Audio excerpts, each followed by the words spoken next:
I am Benjamin Carter. I'm 70 years old, and I just discovered my entire life was built on a lie. 5 minutes ago, I watched my daughter-in-law Megan heave a heavy suitcase into the lake and speed off. I just pulled it out. My heart stopped.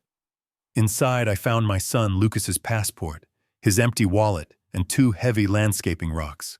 I stared at the dark water, my mind connecting the dots. It wasn't a disappearance. It was murder. And she did it.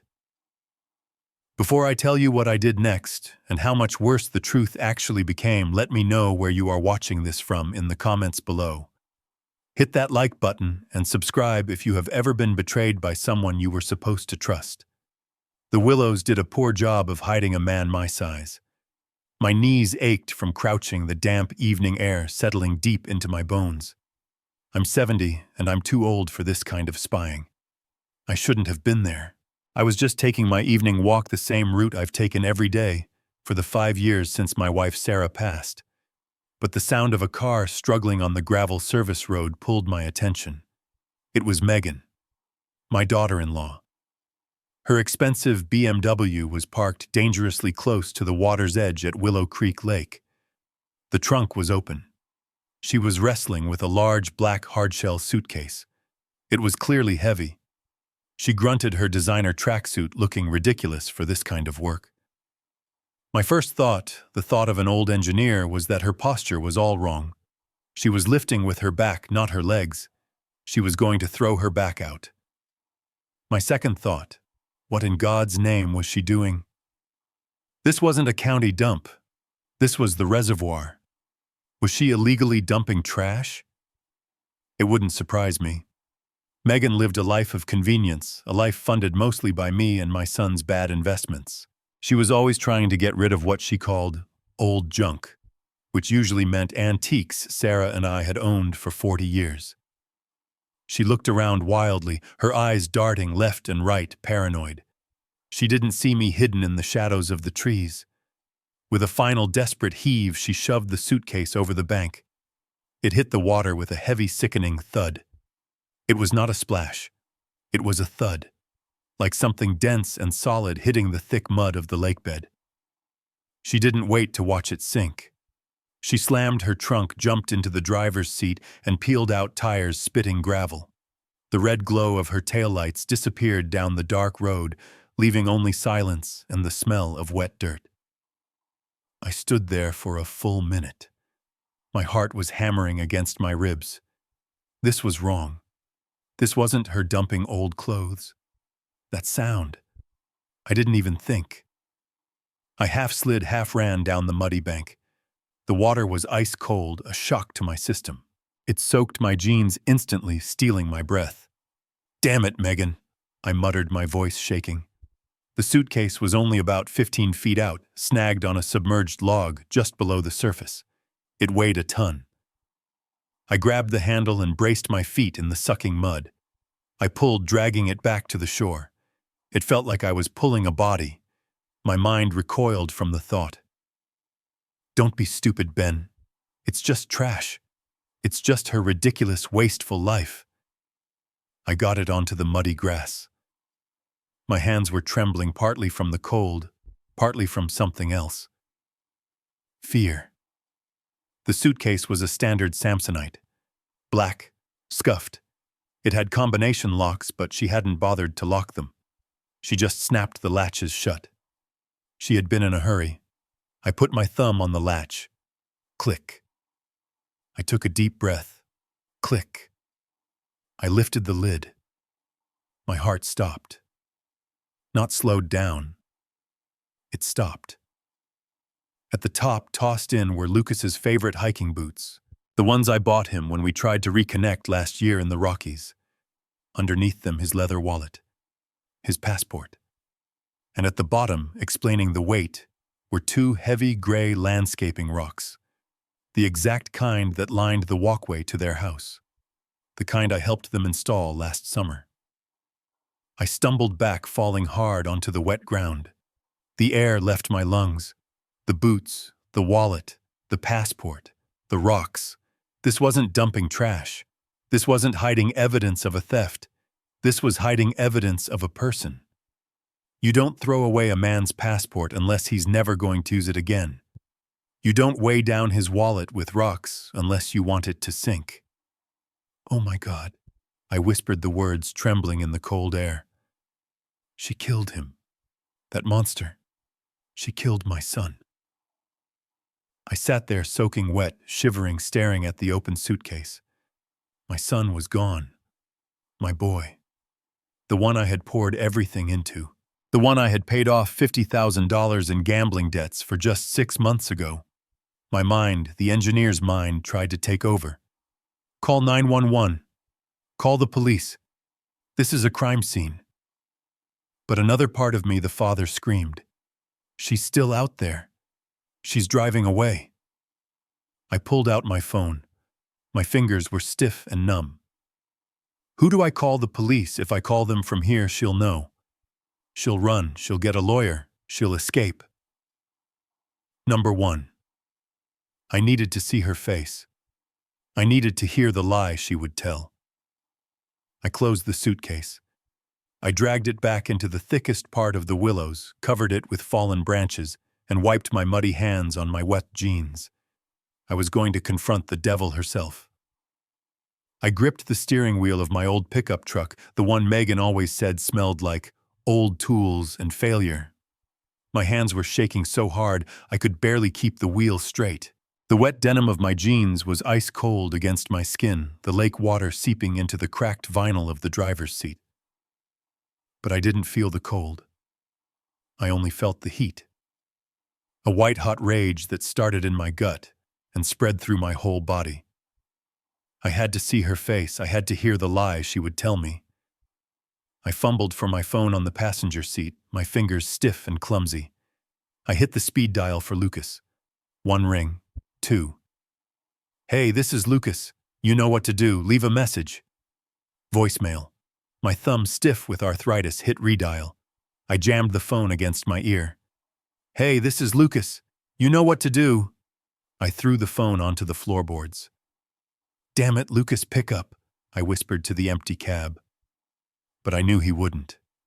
His wallet and passport were in a suitcase hidden in the mud and reeds back at the lake. A suitcase weighed down with rocks. My mind raced, trying to find any other explanation. Any answer that didn't end with my son at the bottom of that dark water. Maybe she was just dumping his old investing files. Maybe the passport was expired. But the rocks. The rocks kept coming back to me. Why would she weigh it down? My vision blurred, and it wasn't just the dark highway. The grief hit me in a wave, but it wasn't just for Lucas. It was for Sarah, my wife Sarah. She's been gone 5 years. Cancer. It was fast. One day we were planning a trip to see the Grand Canyon, the next I was picking out a casket. Sarah was always the buffer between me and Lucas. She understood him. I never did. Since she died, I tried. God knows I tried to connect with my son. But we are built from different materials. I'm a structural engineer. I spent 45 years building bridges, believing in load-bearing capacities, in logic, in things you can touch. I see the world as a set of problems that need stable, practical solutions. Lucas sees the world as a casino. He calls himself an investor. Always chasing the next big thing. Cryptocurrency, high-risk stocks, the surefire bet. He lives on luck. I live on physics. And his luck always ran out. Just 6 months ago. 6. I got a call at 2 in the morning. It was Lucas. He was terrified. He owed $50,000 to some very bad people. A gambling debt. $50,000. I spent my entire life saving, building the nest egg Sarah and I were supposed to live on. And I signed it away in one afternoon, wiring my savings to a faceless account to stop some thug from breaking my son's legs. I drove to their house, that massive, gaudy 5-bedroom monstrosity in the suburbs that I had co-signed the loan for. I told him it was the last time. And Megan, my daughter-in-law, she stood there, arms crossed, watching me lecture him. She didn't even say thank you. She just looked at me with that cold, assessing stare she always has. She despises me. I know she does. She thinks I'm an old country timer, a relic. She hates this truck. She hates my old house. That was the real fight between us. She wanted me to sell the house, the one Sarah and I bought in 1978, the one we raised our children in, the one my wife died in. She wanted me to sell that sacred place cash out and move into the tiny guest room above their 3-car garage. It just makes financial sense, Ben, she'd said last month in that chirpy, soulless voice of hers. We could manage your assets better. We could all be one happy family. I refused. I told her I would die in that house. I'll never forget the look in her eyes. It wasn't disappointment. It was calculation. As if she was trying to figure out exactly how long that might take. And now this. The suitcase. The passport.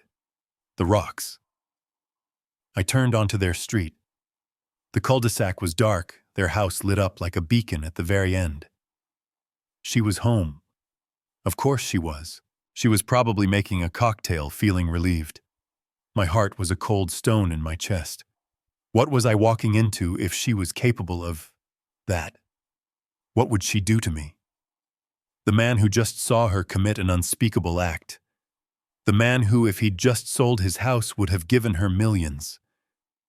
When I get to that door, what is she going to say? Does she know I saw her? Does she have a gun? I parked the truck 2 blocks away in the shadows and started to walk. Every step felt heavy. I wasn't just walking toward her house. I was walking toward the end of my life as I knew it. I still had the emergency key to their house. The brass key felt cold and sharp against my palm as I stood on their perfectly manicured walkway. Sarah, my late wife, had insisted we give them a key just in case of emergency. I guess this qualified. I didn't knock. I shoved the key into the lock, twisted it hard, and pushed the heavy oak door open. The house was silent, except for the bright, cheerful sound of a game show blaring from the living room. I followed the sound, my muddy boots squelching on their pristine white marble foyer. I was tracking lake water and dirt into her perfect house, and for the first time in my life, I didn't care. I found her. Megan. She was lounging on a giant white sectional sofa, her feet tucked under her, scrolling through her phone with one hand and holding a glass of white wine in the other. She looked up as my shadow fell across the room, her face twisting in annoyance. Ben, what on earth? You nearly gave me a heart attack. I thought you… Where is he? My voice didn't sound like my own. It was low, gravelly, the voice of a man who had just dragged a 70-pound suitcase out of a lake. She sat up, placing her wine glass on the coaster. Where is who, Ben? You're tracking mud all over the carpet. Are you okay? Lucas? I took a step closer, leaving another wet footprint. Where is Lucas? I called him. It went straight to voicemail. And I just saw you, Megan. I saw you at the lake. What did you throw in the water? The color drained from her face. I saw it. For 1 second, her eyes were wide with pure, cold panic. She knew she'd been caught. And then just as quickly, the mask went up. Her face crumpled. Her perfectly shaped lips quivered. She put her hand to her mouth, and her shoulders began to shake. It was a performance. But it was a damn good one. Oh God, Ben, she sobbed, burying her face in her hands. You saw me. I didn't know what to do. I was so scared. I didn't move. I am an engineer. I wait for the data. What did you do, Megan? We had a fight. She wailed, the tears now flowing freely. A terrible, terrible fight. I kept my voice hard like stone. About what? Money, she yelled, looking up at me, her face a perfect mask of tragedy. What else is it ever about, Ben? Money. He lost again. Another one of his surefire investments. He told me he'd lost everything. He said he needed space. He said he was going away for a few weeks, maybe longer. He turned his phone off, Ben. He just left. She was good. She wove in the truth, the money, the fights to make the lie sound solid.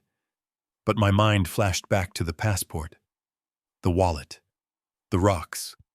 A man who needs space doesn't leave his passport behind. I had to test her. I had to see how deep the lie went. I softened my voice, shifting my own role from accuser to concerned father-in-law. Okay, honey, calm down. I walked a step closer, pretending to be on her side. He just left. He packed a bag. She nodded quickly, wiping her tears with the back of her hand. Yes, he was so angry. He just started throwing things into a bag. I set the trap. My voice was gentle. Which one? Which suitcase did he take? She looked confused by the question, as if she was quickly running calculations in her head. Which one? His usual one. She hesitated. The blue navy one. The carry-on he always takes on business trips. He packed it this morning and just stormed out. I froze.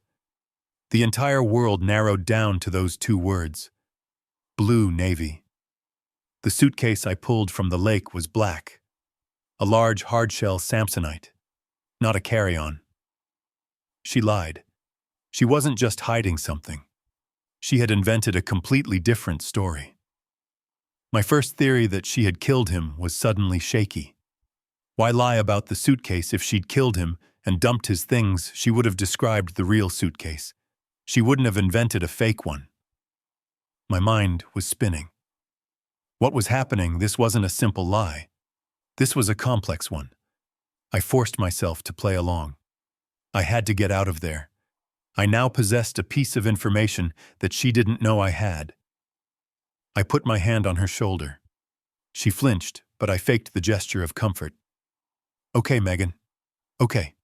That sounds like Lucas. He always runs when things get tough. She looked up, her eyes wide with what looked like relief. You believe me, you're not mad. He needs time to cool off, I said, ignoring her question. I'm sure he'll call in a few days, probably when he needs more money. I let that last part hang in the air, a small barb of truth. I should go. I'm sorry I burst in like this. I was just a worried old man. No, Ben, thank you for coming, she said, walking me to the door. Suddenly the perfect, caring daughter-in-law again, relieved that the old fool had bought her story. We'll get through this. I walked out into the cool night air. I got back in my truck and sat in the darkness, the smell of lake water and mud filling the cab. My mind was clear. She lied about the suitcase. She lied about the color. She lied about the size. If Lucas had left, why did she throw that other suitcase in the lake? And if he didn't leave, why was she lying about him leaving? Why did she lie about that specific detail? I walked back to my truck, the mud from the lake drying and stiffening on my pants. I didn't look back at the house. I got in the cab of the old pickup, smelling of lake water and my own fear. I didn't start the engine right away. I just sat there in the darkness, 2 blocks down from their perfect house on their perfect street. Blue navy. She said it was a blue navy carry-on. The suitcase hidden under a tarp in the back of my truck, the one I had just dragged from the lake, was a 30-inch hardshell Samsonite, and it was black. She lied. My heart wasn't racing anymore. It settled into a low, heavy thud.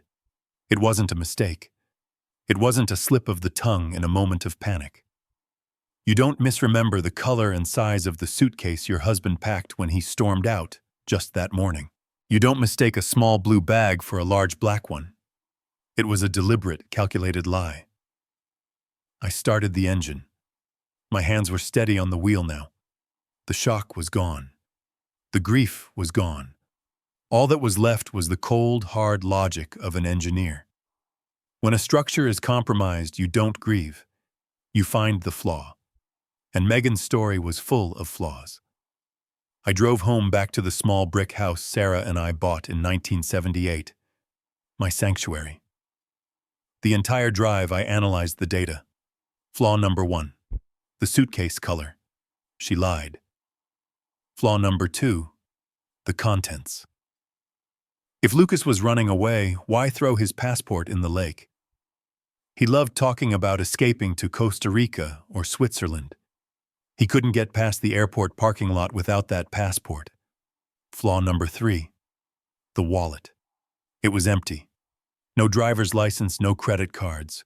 Who storms out of their life with no money and no ID? Flaw number 4, Megan herself. My mind went back 6 months. I was sitting at that same kitchen table where she had just performed her breakdown for me. I had just signed the check. $50,000. It was almost everything I had left from my retirement savings. This is the last time, Lucas, I had said, my voice shaking with shame for him. You are breaking your mother's memory. Lucas, my son, just stared at the table, unable to look me in the eye.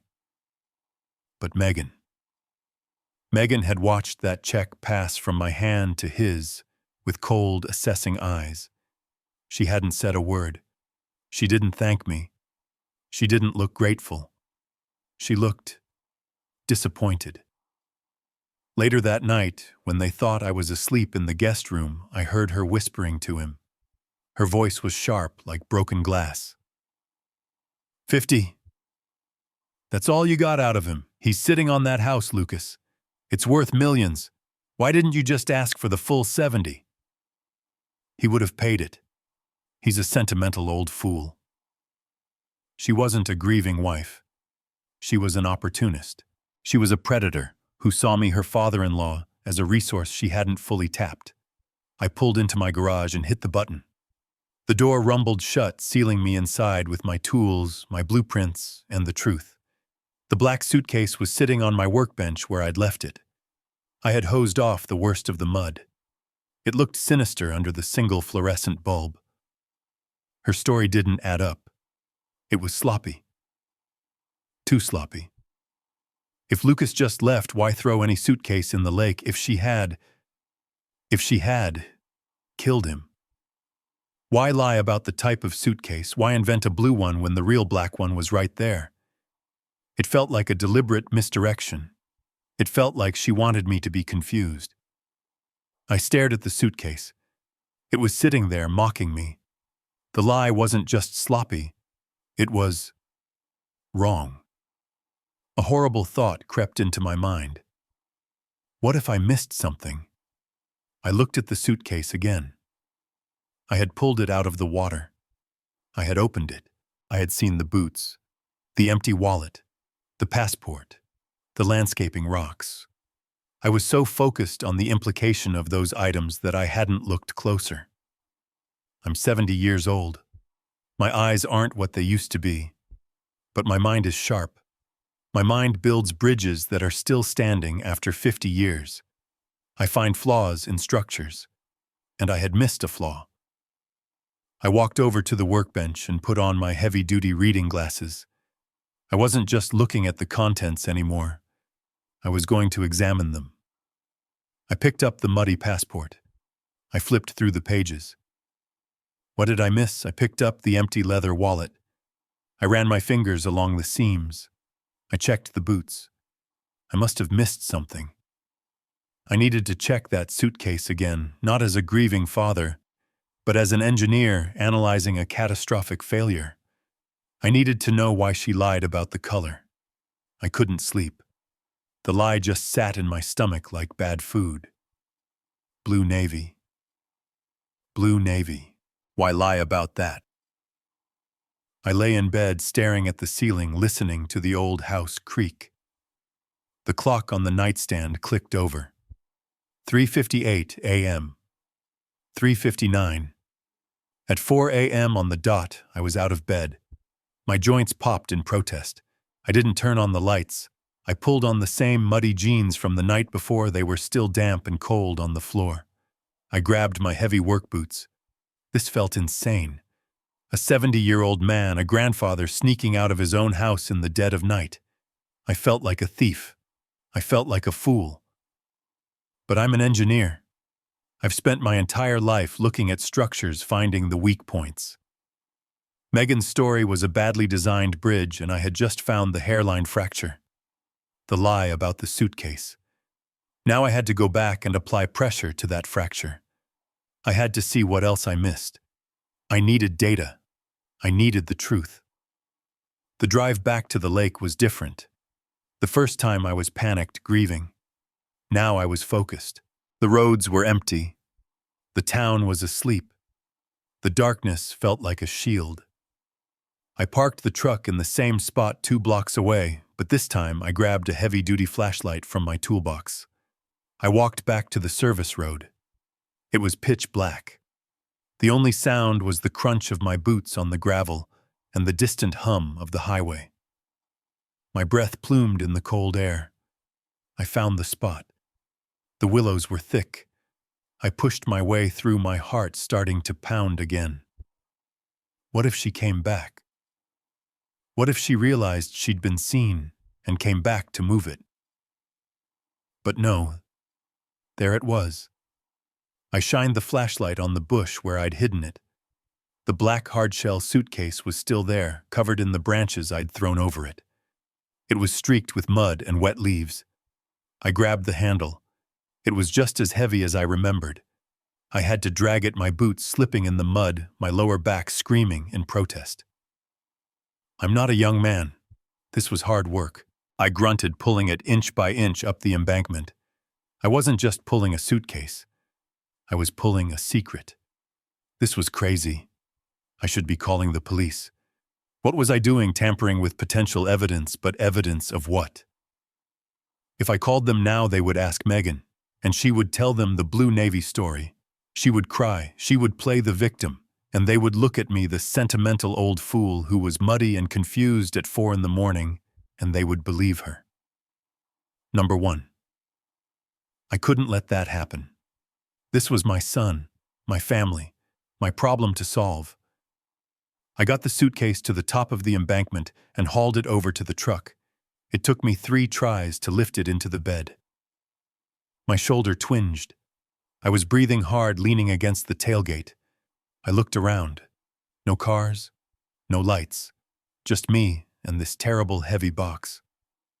I drove home, slowly. My eyes were glued to the rearview mirror. Every headlight behind me made my stomach clench. Was that her? Was that the police? Was I being followed? By the time I reached my street, my shirt was soaked with sweat despite the cold. I pulled into my driveway and hit the garage door opener. The old door rumbled open. I drove inside onto the clean concrete floor that I had poured myself 30 years ago. I hit the button again. The door came down, sealing me inside. Silence. I sat in the truck for a moment, the engine ticking as it cooled. I was safe. This was my space, my garage, my tools, my rules. I got out and locked the door that led into the house. I locked the side door. I was alone. I lowered the tailgate and slid the suitcase onto my workbench. It sat there under the bright fluorescent lights, looking obscene. It was a piece of the chaos from their world now sitting in the middle of my orderly one. I looked at it. I wasn't grieving anymore. I wasn't panicked. I was an engineer. And this was a structural problem.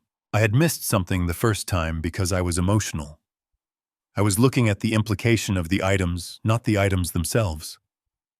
I was looking at the passport and thinking, he's dead. This time I was going to be different. I was going to be methodical. I was going to analyze every piece of data. This time I was going to check every millimeter. I put on my heavy-duty reading glasses and snapped on a pair of nitrile gloves. This was no longer just my son's luggage. This was evidence. Under the harsh fluorescent lights of my garage, I opened the suitcase again. The smell of lake water and mud was strong. I carefully removed the items one by one, laying them out on a clean plastic tarp I'd spread on the workbench. The 2 landscaping rocks, heavy gray jagged, identical to the ones in Megan's garden. They were the ballast, designed to sink the case. The hiking boots, his favorites, still damp. A pair of jeans, a crumpled t-shirt. His dop kit, toothbrush razor. The mundane details of a life, and then the core items, the wallet, the passport. I examined the passport first. It was his, Lucas Carter. The photo was him smiling that easy smile he always had, the one that got him out of trouble, the one that always made me give in. It was valid. It wasn't expired. No one, absolutely no one, throws away a valid passport if they are running away. I picked up the wallet, a worn leather bifold. I opened it. Empty. No cash. No credit cards. No driver's license. She had wiped it clean. Why, if you're staging a murder, why take the driver's license but leave the passport? It felt inconsistent. I ran my fingers along the seams of the wallet, checking for hidden pockets. Nothing. I turned my attention back to the suitcase itself. It was empty now, just a large black shell, the silk lining stained with mud and water. I ran my hands along the inside, feeling every inch of the fabric. I pressed down. I felt the rigid frame underneath, and then I felt it. Under the lining at the very bottom, there was a small square lump that shouldn't have been there. It wasn't part of the suitcase frame. It was something under the lining. My heart started that low, heavy thud again. I went to my pegboard and grabbed my utility knife. With a steady hand, the hand of a man who has cut precise lines for 50 years, I sliced the silk lining. I cut a careful square around the lump. I peeled the wet fabric back. It wasn't much. It was a single piece of paper folded into a tiny, tight square shoved deep into the insulation of the suitcase. It was damp, but the ink was still legible. My hands shook as I unfolded it. It was a parking ticket. A receipt from the long-term parking garage at O'Hare International Airport. My eyes scanned the details. Entry date yesterday. 10:32 a.m. Garage C. This made no sense. My mind was racing, the pieces clicking into place like tumblers in a lock. Megan's story. Lucas left this morning with a blue carry-on. That was a lie. My first theory, Megan killed him and dumped his belongings. But if she killed him, why was there a parking ticket from yesterday? Did she kill him at the airport? No. That was too public. Too risky. My second theory, Lucas killed himself, and Megan found his things and dumped them. But that didn't fit either. Why would he drive to the airport, pull a ticket, and then kill himself? And why would Megan lie about the blue suitcase, the ticket? The ticket was the key. He entered the parking garage yesterday at 10:32 a.m. He parked his car. He took his suitcase, the black one. And then what? He met someone. He met Megan, and what about the empty wallet and missing driver's license? The car. The car had to still be there. If Lucas drove to the airport and parked his car and this suitcase ended up in the lake, then the car was still at O'Hare. A new wave of cold, different from the lake water, washed over me. This was worse than I thought.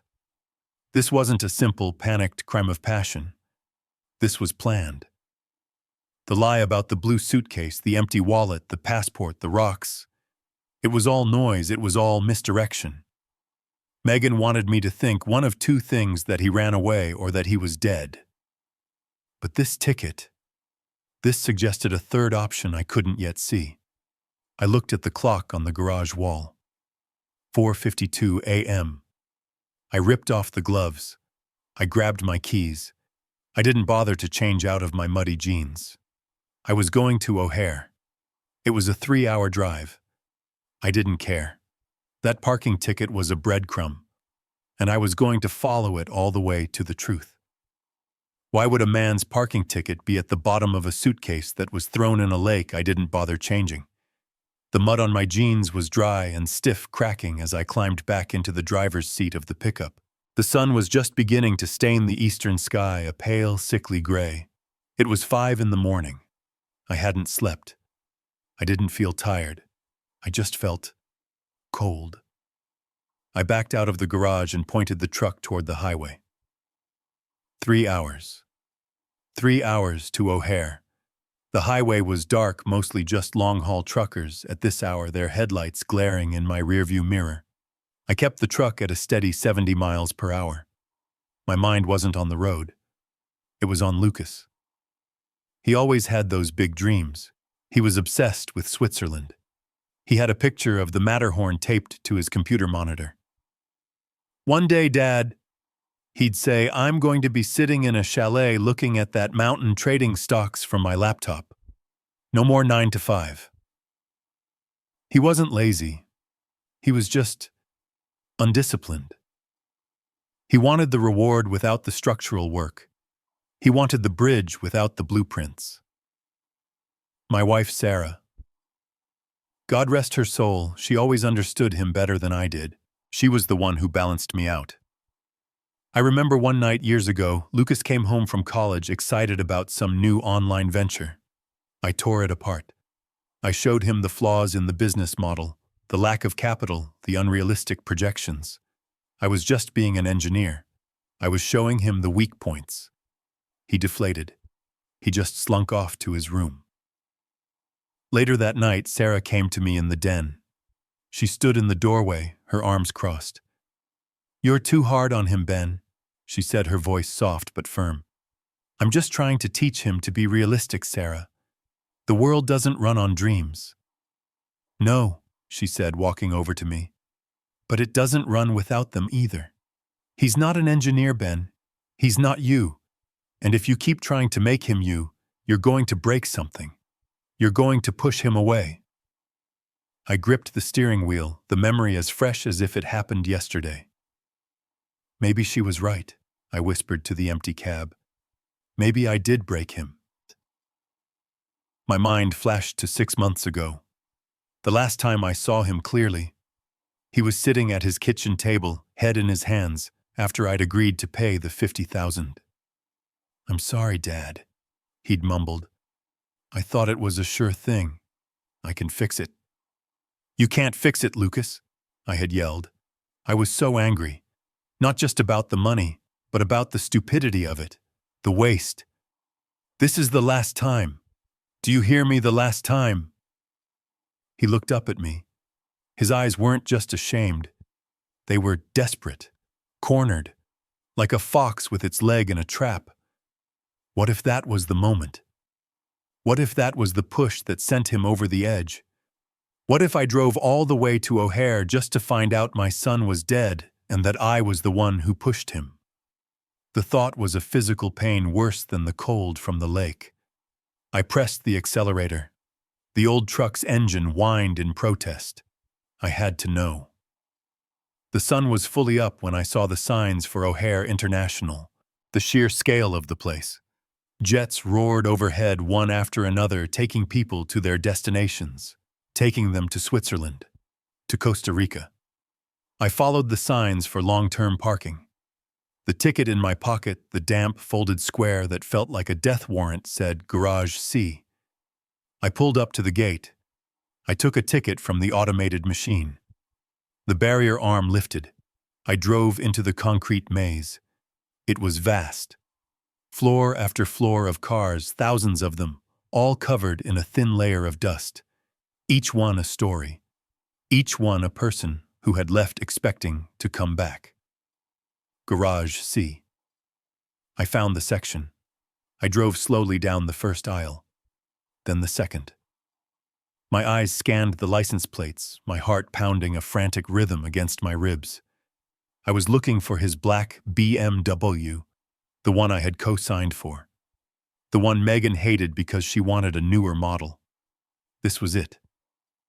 I was here. The answer was somewhere in this concrete tomb. Is the car here?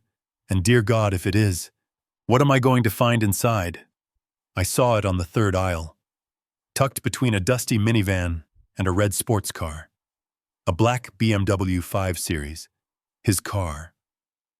The license plate matched the one I had memorized from the loan documents. My breath caught in my chest. He was here. He had been here. I parked my truck 10 spaces away and just sat there staring at it. The dust on its windshield was undisturbed. It had been sitting here since yesterday morning, just as the ticket implied. My legs felt like lead as I got out of the truck. Every step was heavy. I was walking toward an answer, and I was terrified of what I would find. I fumbled in my pocket for my keychain. It holds all my keys, my house key, my garage key, and a spare key to that BMW. I have it because I co-signed the loan. Lucas was always forgetting his keys, locking himself out. Sarah used to laugh about it. I just found it irresponsible. Now that irresponsibility was the only thing that would let me in. I reached the car. I looked through the tinted window. I couldn't see much, just the dark outline of the empty seats. My hand was shaking. I put the key in the lock. It clicked, a sound that seemed deafeningly loud in the concrete silence of the garage. I pulled the handle. The door swung open with a soft whoosh. The smell hit me first. Stale air. The faint, sickly, sweet scent of an old air freshener and something else. The smell of old fast food. My eyes scanned the interior. The driver's seat was pushed back. An empty coffee cup sat in the center console. Everything looked normal. Messy, but normal. My son's car. I leaned in, my heart pounding, looking for, I don't know what. A sign. A stain. Anything. And then I saw it. On the passenger seat, almost hidden in the shadow, was a pharmacy bottle, an amber-colored prescription bottle. I reached in. My fingers closed around the plastic. I brought it out into the dim light. The label was in his name. Lucas Carter. The prescription was for a powerful sleeping aid. I knew it. He'd had trouble sleeping for years. I shook the bottle. Empty. Not one pill. Not even the cotton. My blood ran cold. No, I whispered. No, Lucas. My eyes darted back to the seat. Under where the bottle had been, there was a piece of paper. A single sheet torn from a legal pad, folded in half. I picked it up. My fingers were so numb I could barely grasp it. I unfolded the paper. The handwriting was his. Messy, rushed, barely legible. But it was his. It wasn't long. Just 4 words. I can't do it anymore. And then underneath, one last line added as an afterthought. I'm sorry, Dad. I collapsed against the side of the car. My legs gave out. The note fluttered from my hand to the concrete floor. I understood.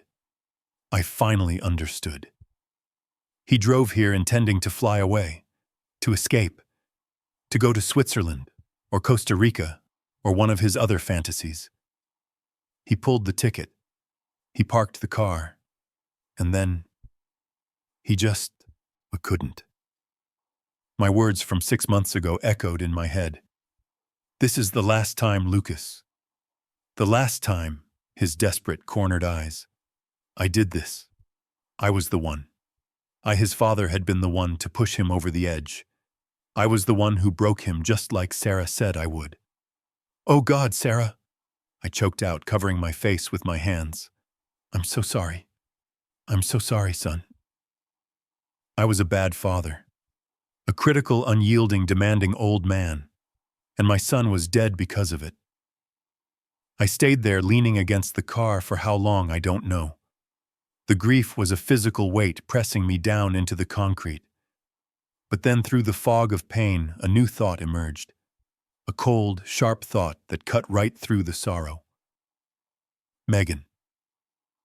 I had just seen her. She was fine. She was drinking wine. She was watching television. And she had lied. If Lucas drove here and killed himself, if he was so distraught that he took his own life, why did Megan tell me he just packed a blue carry-on and stormed out? Why would she lie about that? Why would she act so calm, so casual, if she knew her husband was in this much pain? My mind raced. She said she'd found the suitcase and the note, She'd said she was hiding it for the insurance, but that was after I confronted her. Her first story was a lie. I picked up the note. "I'm sorry, Dad." Not "I'm sorry, Megan." Not "I'm sorry, Mom and Dad." He wrote it to me. If Lucas did this, and Megan found him, or found the note, why is she lying to me? Why is she throwing a different suitcase, his suitcase, into the lake? Why is she trying to create a different story? If my son is dead, why is his wife lying about how he disappeared? I dialed her number. She picked up on the second ring, her voice sickeningly cheerful. "Ben, is everything okay? Did you forget something?" I couldn't breathe. I tried to speak, but the grief and the rage were choking me. "Megan." I finally managed my voice a dry rasp. "Ben, you sound awful. What's wrong? Is it Lucas? Did he call you?" "I found it, Megan." The line went silent. Just the faint hiss of an open connection. "Found. Found what, Ben? I don't—" "The car," I said, my voice breaking. "I'm at O'Hare. I found his car." I heard her sharp intake of breath. "And I found the note, Megan. I found the bottle." I waited. I heard a sound, a muffled thump, like she had dropped the phone or stumbled. Then her voice high-pitched, frantic. "What? No? What note? What are you talking about? I don't know anything, I swear." It was the same fake panic as last night. "Stop it!" I yelled, slamming my fist against the dashboard. "Just stop lying. I know he's gone, Megan. I know he killed himself. I saw the note. I saw the empty pills. He's gone." The silence on the other end was different this time. It wasn't confusion. It was calculation. Then came the wail. It was a terrible theatrical sound, a performance of grief so loud it distorted the phone's speaker. "Oh my God, no, he didn't. Ben, I didn't know what to do." This was it. The second lie. The real story. "What are you hiding?" I demanded. "I didn't know where the car was. I swear," she sobbed. "I didn't, but—" "Okay, yes, I lied last night." "Why, Megan?" "Why lie about the blue suitcase?" "Because I panicked." She screamed. "Okay, I panicked. I found the suitcase, the black one, in the garage. He left it there with the note on top. The note, Ben. The one you found." I stayed quiet. I let her talk. I let her dig the hole deeper. "I saw the note," she rushed on. "I saw the pills were gone. I knew what he'd done. And I broke Ben. I didn't know what to do." "So you threw his things in the lake?" I asked, my voice cold. "Yes. No, I mean, yes, I just thought, oh God, Ben, we're drowning in debt."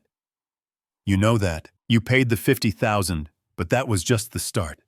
There's more, so much more." And I thought about the insurance. There it was.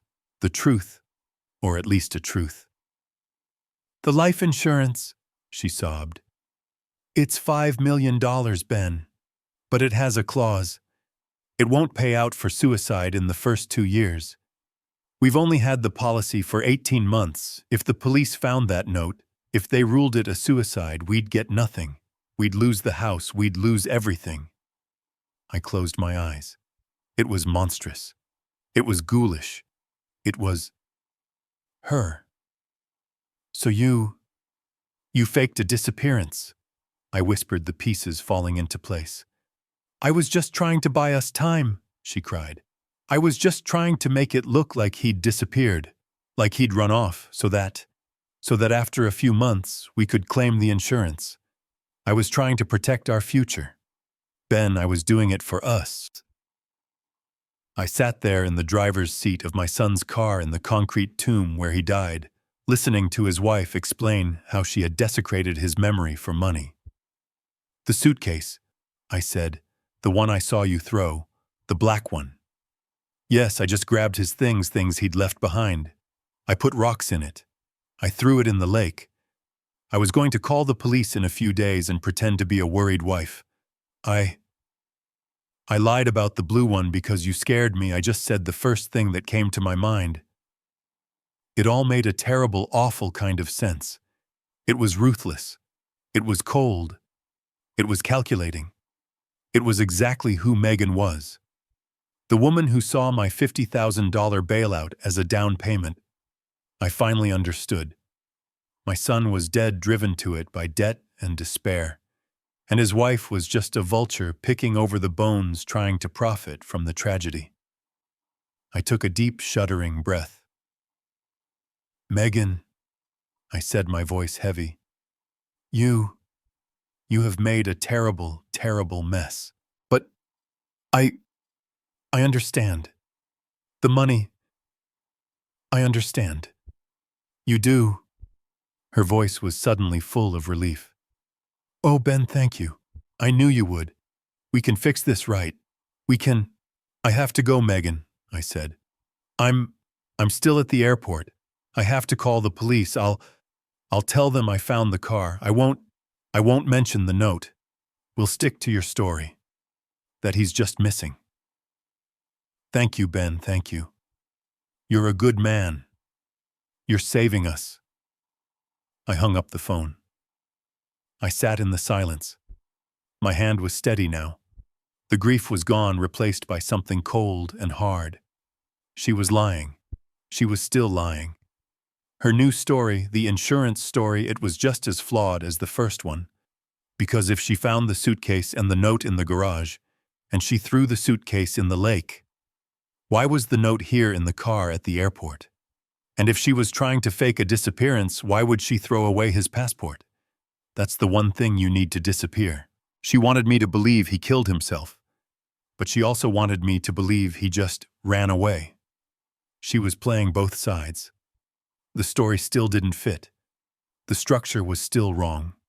And if both of her stories were lies, then what was the truth? I let out a long, shaky breath, the phone still pressed to my ear. Thank you, Ben. She was sobbing on the other end. You're saving us. You're a good man. I said the words, but they felt like ash in my mouth. Okay, Megan. Okay. You did what you thought you had to do. I get it. I'll call the police. I'll just tell them I found the car. I won't mention the note. We'll solve this together. I hung up the phone. I sat in the dark, stale air of my son's car. The silence of the parking garage was absolute. I did not believe a single word she just said. My mind, the engineer's mind, was working now. The grief was a heavy weight, but my brain was moving, analyzing, processing the data. She was a pathological liar. She had told me two completely different stories in less than 12 hours, and both of them were structurally unsound. Both of them were full of holes. I am a man who builds bridges. I design structures to withstand floods, earthquakes, and the weight of 1,000 cars. I know when a load-bearing wall is compromised. I know when the math is wrong. And Megan's math was all wrong.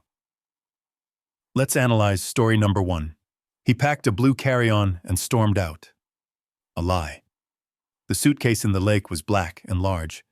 Why lie about that? And why would she dump a different suitcase full of his personal effects if he just ran away? It made no sense. Now story number 2.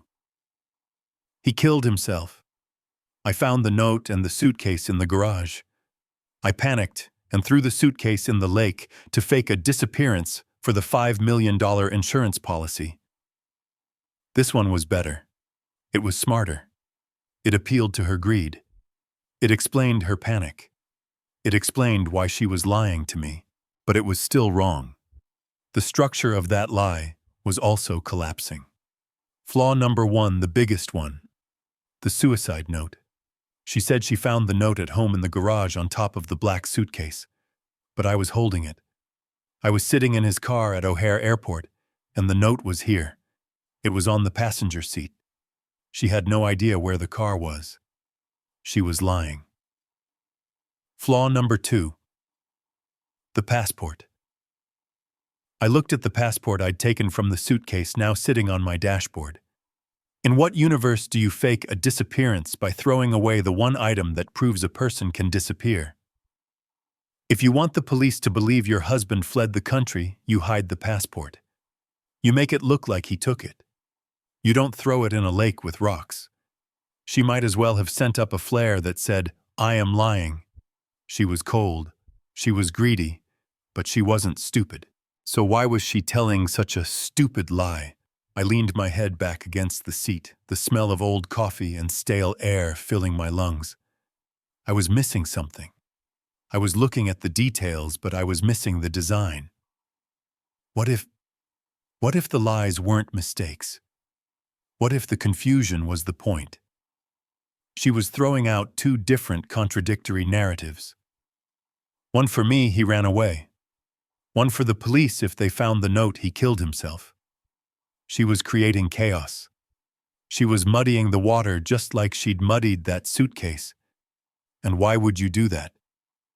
You do that when the truth is a third option.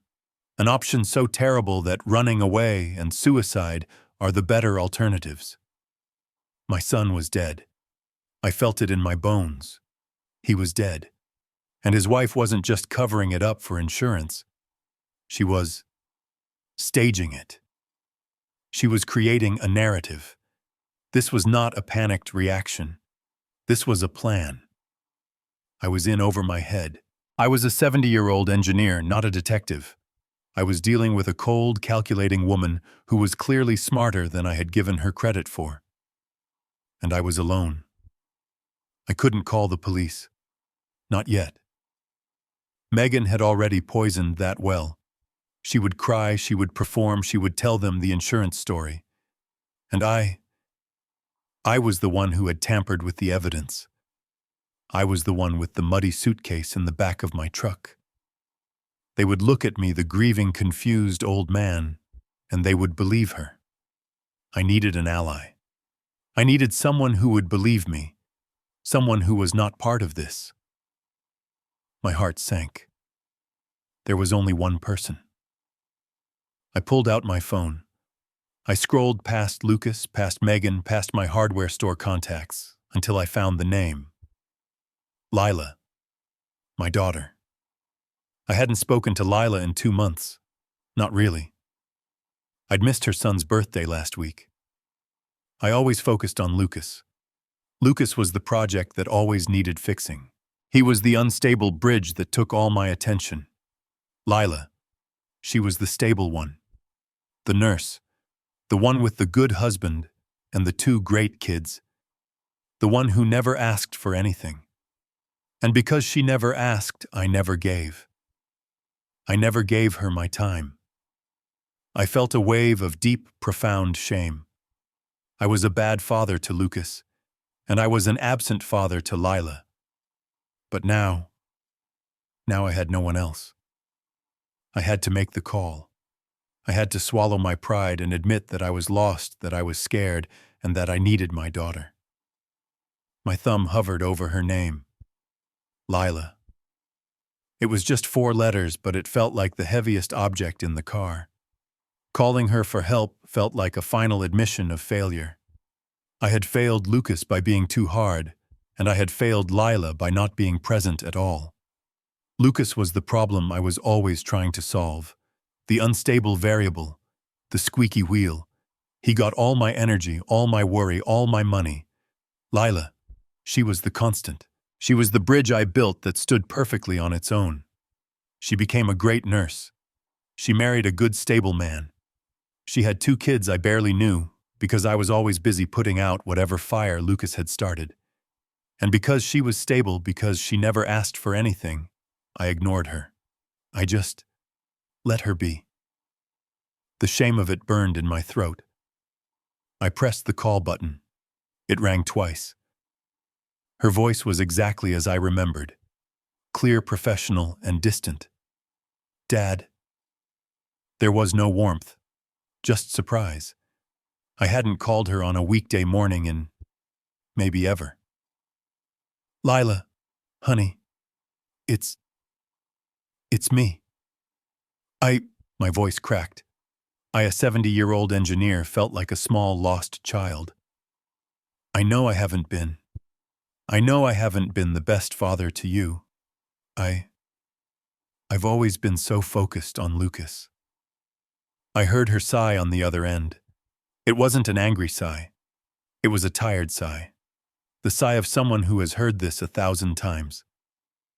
I know, Dad. Her voice was flat. What's he done now? How much money do you need to send him? The words hit me harder than any physical blow. That's all I was to her. The family ATM. The Bank of Ben servicing the bad loan that was her brother. No. I choked out the word, thick with pain. No, honey. It's not money. Not this time. This time. It's worse. It's so much worse. Worse than 50,000 in gambling debts. What did he do, Dad? Kill someone. I flinched at the casual, bitter way she said it. Lila, I think he's the one who's dead. Silence. Complete total silence on the other end of the line. I could hear the faint sound of a hospital PA system in the background. She was at work. Dad, she said finally, her voice low and sharp. What are you talking about? Where are you? And it all came out. In a torrent. Like a dam breaking. I told her everything. I told her about walking by the lake. I told her about Megan and the heavy black suitcase. I told her about the contents, the passport, the empty wallet, the rocks. Wait. She interrupted, her voice all business. You found a suitcase in the lake. Did you call the police? No, let me finish, I pleaded. I went to her. I confronted her, and she lied to me, Lila. She told me he packed a blue carry-on and stormed out. It was a lie. A stupid, obvious lie. So you called the police then? No, I found something in the suitcase. A parking ticket. For O'Hare. From yesterday. I heard her sharp intake of breath. She was following. She was seeing the structure. I'm at O'Hare right now, honey. I'm in his car.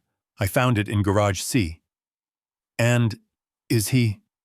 He's not here, I said. But, I found a note. A suicide note. It just said, I can't do it anymore. I'm sorry, Dad. And an empty bottle of his sleeping pills. This time the silence was longer. I heard her walking, the sound of a door closing. She was in a private room. Oh, Dad, she whispered. Oh, God. Lucas. But that's not all, I said, my voice rising. I called her again. I told her what I found. And she changed her story. She said she knew he killed himself. She said she found the note at the house with the suitcase, and she threw the suitcase in the lake to hide the suicide, to fake a disappearance, so she could get his $5 million life insurance policy. $5 million, Lila whispered. But she's lying. I practically shouted, hitting the steering wheel.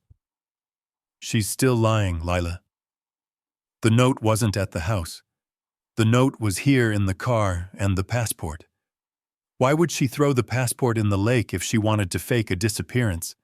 None of it makes sense, not story 1, not story 2, they're both full of holes. I was out of breath. I had laid all the data on the table. I waited. I heard her breathing slow and steady. She wasn't grieving. She was thinking. She was the nurse in the emergency room assessing the trauma. Dad, she said, and her voice was no longer distant. It was cold. It was focused. You're right. None of that makes sense. She's playing you. She's creating chaos. What do I do, Lila? I'm alone in this. No, you're not, she said. I'm booking a flight. I can be at O'Hare by 3 this afternoon. Do not leave that car. Do not call Megan back. Do not call the police. You tampered with the scene at the lake and you're in his car. Right now, you're the most suspicious person in this whole mess. You need a witness, Dad. And you need someone who isn't 70 years old and in shock. I'm coming. She hung up. I lowered the phone. I looked at the suicide note. I looked at the empty bottle. I had an ally. For the first time in 5 years, I wasn't alone. And she was right. I was a witness, but I looked like a suspect. She was coming. Now. What was our plan? I waited in the arrivals terminal at O'Hare, feeling out of place. I was a muddy 70-year-old engineer, in a place full of travelers and happy reunions. I felt like a ghost. I had moved my truck to the hourly parking, and I had the suicide note and the empty pill bottle in my coat pocket.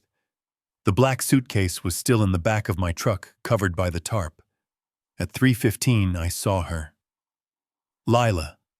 She was walking fast, a small rolling bag in one hand, her nurse's scrubs still on under a light jacket. She hadn't even gone home to change. She saw me, and her face was a mask of professional concern. She didn't run to me. She didn't cry. She just walked straight up to me, her steps full of purpose. "Dad," she said, her voice low. She looked me up and down. "You look like hell. Let's go." We didn't talk in the elevator. We didn't talk on the shuttle bus to the parking garage. It wasn't until we were both in the cab of my truck, the doors closed, that she finally spoke. "Show me," she said. I laid it all out on the seat between us. The damp parking ticket. The empty pill bottle. The suicide note. She read the note. "I'm sorry, Dad." She looked at it for a long time. "He never wrote notes to me." There was no sadness in her voice, just a flat statement of fact. It broke my heart more than any tear. "Lila, Don't," she said, cutting me off. "We're not here to grieve. We're here to solve a problem. You said her story has holes." I nodded. "The note was in the car. She said it was at the house. The passport was in the suitcase. She said she was faking a disappearance. It doesn't add up, Lila. She's lying about why she's lying." Lila stared out the windshield at the concrete wall of the garage. "Okay, she's a liar. But she's also greedy. The insurance policy. That's the part that feels real. $5 million. "So what do we do?" I asked. "We use it," she said. "We use her greed against her. She thinks you're on her side. She thinks you're a sentimental old fool who will help her commit fraud to save the family. We're going to let her keep thinking that." We drove back to my house in silence. When we got inside, Lila took charge. She was an ER nurse. She was used to trauma, to making life or death decisions in a split second. "All right," she said, standing in my living room, the one she grew up in. "Here is the plan. You are going to call her. You are going to be the grieving, panicked father-in-law. You are going to agree with her. You're going to say her plan, the insurance plan, is the only way." "What, Lila, I can't?" "Yes, you can, Dad," she said, her voice firm. "You've been playing a part for her for years, the part of the ATM. Now you play a different one. You're her accomplice. You're going to tell her you've been thinking, and you agree. It's what Lucas would have wanted. You'll say anything to make her believe you are in on the fraud." I saw where this was going. "But why?" "Because," Lila said, "accomplices need to get their story straight. You're going to tell her you can't just not report him missing. The police will eventually find the car. You're going to insist that you and she go to the police station together, tomorrow morning, to file a missing person report. Together. So your stories match." It was brilliant. "She'll be hesitant," I said, thinking it through. "This complicates her plan." "She won't refuse," Lila said. "Because right now you are her biggest liability. You're the one who found the car. You're the one who found the note. She can't trust what you'll do. But if you offer to go with her to lie for her, You're not a liability anymore. You're her partner in crime. She'll have to agree to keep you close. My hand trembled as I picked up the phone. I looked at my daughter. She had the same determined, logical eyes as Sarah. I dialed. Ben. Megan's voice was wary, nervous. Megan, I said, letting the exhaustion and real grief into my voice. I've been just sitting here, thinking about what you said. The insurance. Ben, I was just... No, I interrupted. You were right. You were right. $5 million. Lucas. He would want us to be secure. He would want that. I'm in. I'll help you. We'll do it your way. I heard her let out a long, slow breath on the other end. A breath of pure relief. Oh, Ben. Thank you. I knew you'd understand. I knew it. But Megan, I said, we have a problem. I'm here, at O'Hare. I found the car. I can't just not report it. The parking garage will report it eventually. The police will find it. We need to get ahead of this. What? What do you mean? She asked, her voice sharp again. I mean, we need to go to them, together. We'll go to the police tomorrow. We'll tell them. We'll tell them the story you told me, that he was depressed, that he talked about leaving, and that I came here looking for him and found the car. We'll just leave out the part about the note and the pills. We'll make it look like a voluntary disappearance. She was silent. I could hear the gears turning in her head. She was trapped. She couldn't say no. If she said no, I might panic and tell the police the truth about the suicide, ruining her insurance plan. Together, she asked. Yes, together, I said. That way our stories are exactly the same. They can't poke holes in it. I'll drive to your house first thing in the morning. We'll have coffee. We'll go over the story, every detail. Then we'll go and factual. Okay, she said. Okay, Ben.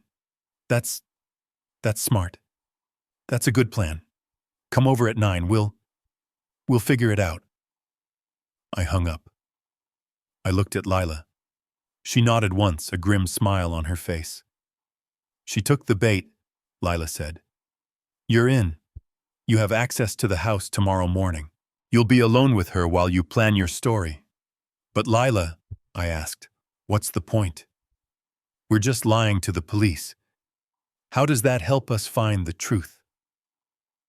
Lila walked over to her bag and pulled out a small black object. It looked like a USB phone charger. Because, Dad, she said, holding it up, when you go there tomorrow to plan your story, you're going to plant this. And we're finally going to hear who she's really talking to. I picked up my phone. My daughter Lila, my ally, was on her way. But she was 3 hours out. I had to do the next part alone.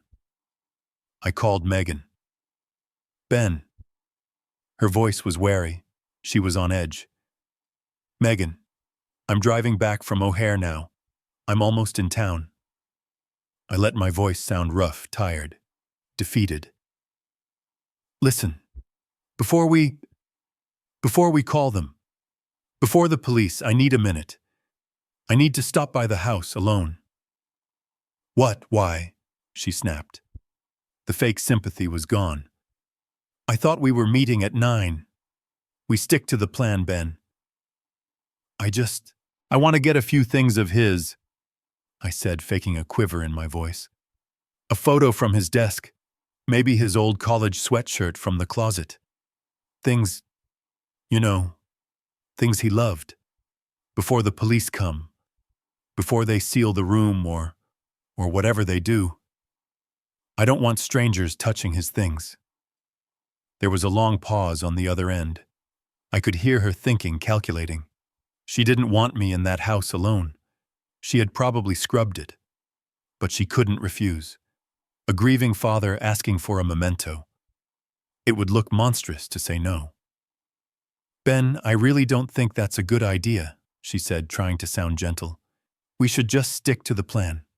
Please, Megan, I said, applying the pressure. For Sarah's memory. I just need one picture of my son. I won't be long. 15 minutes. Then we can do what we have to do. We can go to the station. Another pause. Then a sigh of exasperation.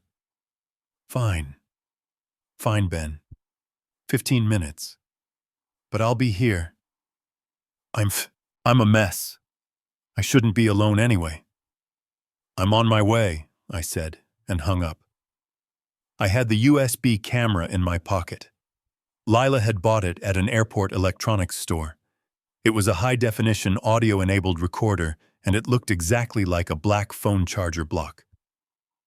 I pulled up to the house. It was just 8 in the morning. The sun was bright, shining on their perfect manicured lawn. It all looked so normal. I knocked. Megan opened the door. She was dressed. Her makeup was on. But she had managed to make herself look fragile. Her eyes were red. She'd probably been cutting onions or just rubbing them. She was a hell of an actress. Ben, she whispered, pulling me into a hug I didn't return. I'm so glad you're here. I'm so scared. I know, honey, I said, patting her back. I am too.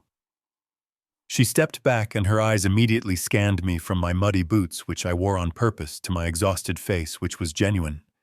She was checking me, assessing my state. You look terrible, she said. I haven't slept, I answered, which was true. I need that picture. Of course, she said. His study is this way. She was hovering. She wasn't going to let me out of her sight. I knew she wouldn't. This was going to be harder than I thought. I needed a distraction. I followed her to Lucas's home office. The room was sterile, not just clean but sterile, like a hotel room that had been wiped down. Not a stray piece of paper, not a coffee mug. She had been busy. My eyes scanned the desk. She had missed something. On the spike file skewered with other receipts was the invoice. The $50,000 wire transfer I had made. The payment for his gambling debt. My name, Ben Carter, was printed right on it. My ungrateful son. I felt a genuine hot wave of anger and sorrow. I used it. I walked over to the desk, my back to her. I picked up the invoice. $50,000. I whispered, my voice thick. I gave him everything. And it wasn't enough. I let my shoulders shake. I leaned heavily on the desk, faking a sob. My boy, what happened to you? It was the perfect distraction. Megan hated this. She hated real, messy emotion. Ben, she said, her voice sharp and uncomfortable. Ben, please don't. That's not helping. We need to be strong. We need to focus. I'll go make us some coffee. We have to be ready for the police. I heard her footsteps hesitate, then retreat. I'll be right back. Just take your minute. The second I heard the sound of the Keurig machine whirring to life in the kitchen, I moved. I didn't go for a photo. I walked straight out of the study, through the hall, and into the main living room. I knew the layout. I knew where she sat. The white sectional sofa. I knew where she charged her phone. There was an outlet right behind the end table next to the sofa arm. I had maybe 30 seconds. I walked over. A floor lamp was plugged into the top socket. The bottom socket was empty. I pulled the small black USB camera from my pocket. My hands, the hands of an engineer, were perfectly steady. I slid the device into the outlet. A tiny blue light flickered once, then went dark. It was active. It was on. The tiny pinprick-sized lens had a perfect wide-angle view of the entire sofa, the coffee table, and the doorway to the kitchen. I walked back into the study. I grabbed the first framed photo I saw. It was Lucas and me at his college graduation. His smile was wide. Mine was too.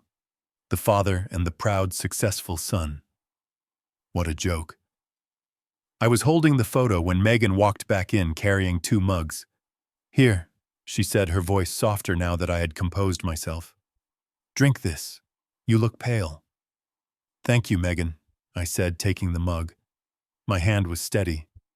I just grabbed this. I held up the picture. I'm ready. Let's go over the story. What exactly are we going to tell them? I sat down on the sofa right across from my hidden camera. I took a sip of the coffee. It was bitter and it tasted like a lie. Now we just had to perform. Would the police believe the grieving father and the hysterical wife? Or would they see the cracks in our story, just as I'd seen the cracks in hers? We sat at the polished kitchen island, the 2 coffee mugs between us. The house was immaculate, silent. Megan had been rehearsing. So I'll tell them he was distant all week, she whispered, her eyes wide. And you just say you got a bad feeling this morning. That's why you went to O'Hare. Don't mention the lake. Don't mention the black suitcase. Don't mention anything. Just the car and the note. No, wait. No, not the note. No note, I agreed, my voice a low rumble. We agreed. No note. That's our leverage for the insurance. We just say he vanished. He was depressed about money. He took off. Right. She was wringing her hands. Just a worried father and a terrified wife. I looked at her. She was a phenomenal actress.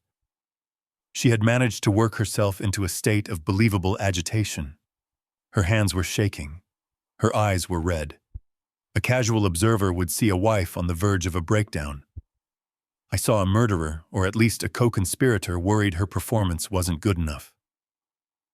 A car door slammed outside. Megan jumped, letting out a little yelp. They're here. I walked to the window. A marked police cruiser was parked in her driveway right behind my truck. 2 officers were getting out. One was older with a tired face. The other was young, alert, his hand resting near his belt. Okay, I said, turning to her. Let me do most of the talking. I'm the grieving father. You're just in shock. Can you do that? Just cry, you're good at that. She shot me a look of pure venom, a quick flash of the real Megan before her face crumpled back into the mask of sorrow. I opened the front door before they could knock. Officers, thank God you're here. Mr. Carter, Ben Carter, the older one, Officer Davies, asked. Yes. This is my daughter-in-law, Megan. It's my son. Lucas. He's missing. We sat in the living room, the same room where I had planted the camera. It was humming silently in the wall socket, recording everything. The officers sat on the sofa. Megan and I took the armchairs, a tactical decision on my part. I wanted to watch her. So, Officer Davies said, opening his notepad, tell us what happened. From the beginning. Megan started to cry right on cue. A soft, broken whimper. I can't. Ben, please, you tell them. I leaned forward, clasping my hands together, the picture of a strong father, trying to hold it together. It's my son, Lucas. He's been having a hard time. Business. Money problems. You know. He's been depressed. Megan cut in, her voice trembling. He wasn't sleeping. He kept talking about just leaving, getting away from it all. When was the last time you saw him? The young officer Riley asked. Last night, Megan lied, her voice catching. He stormed out after a fight.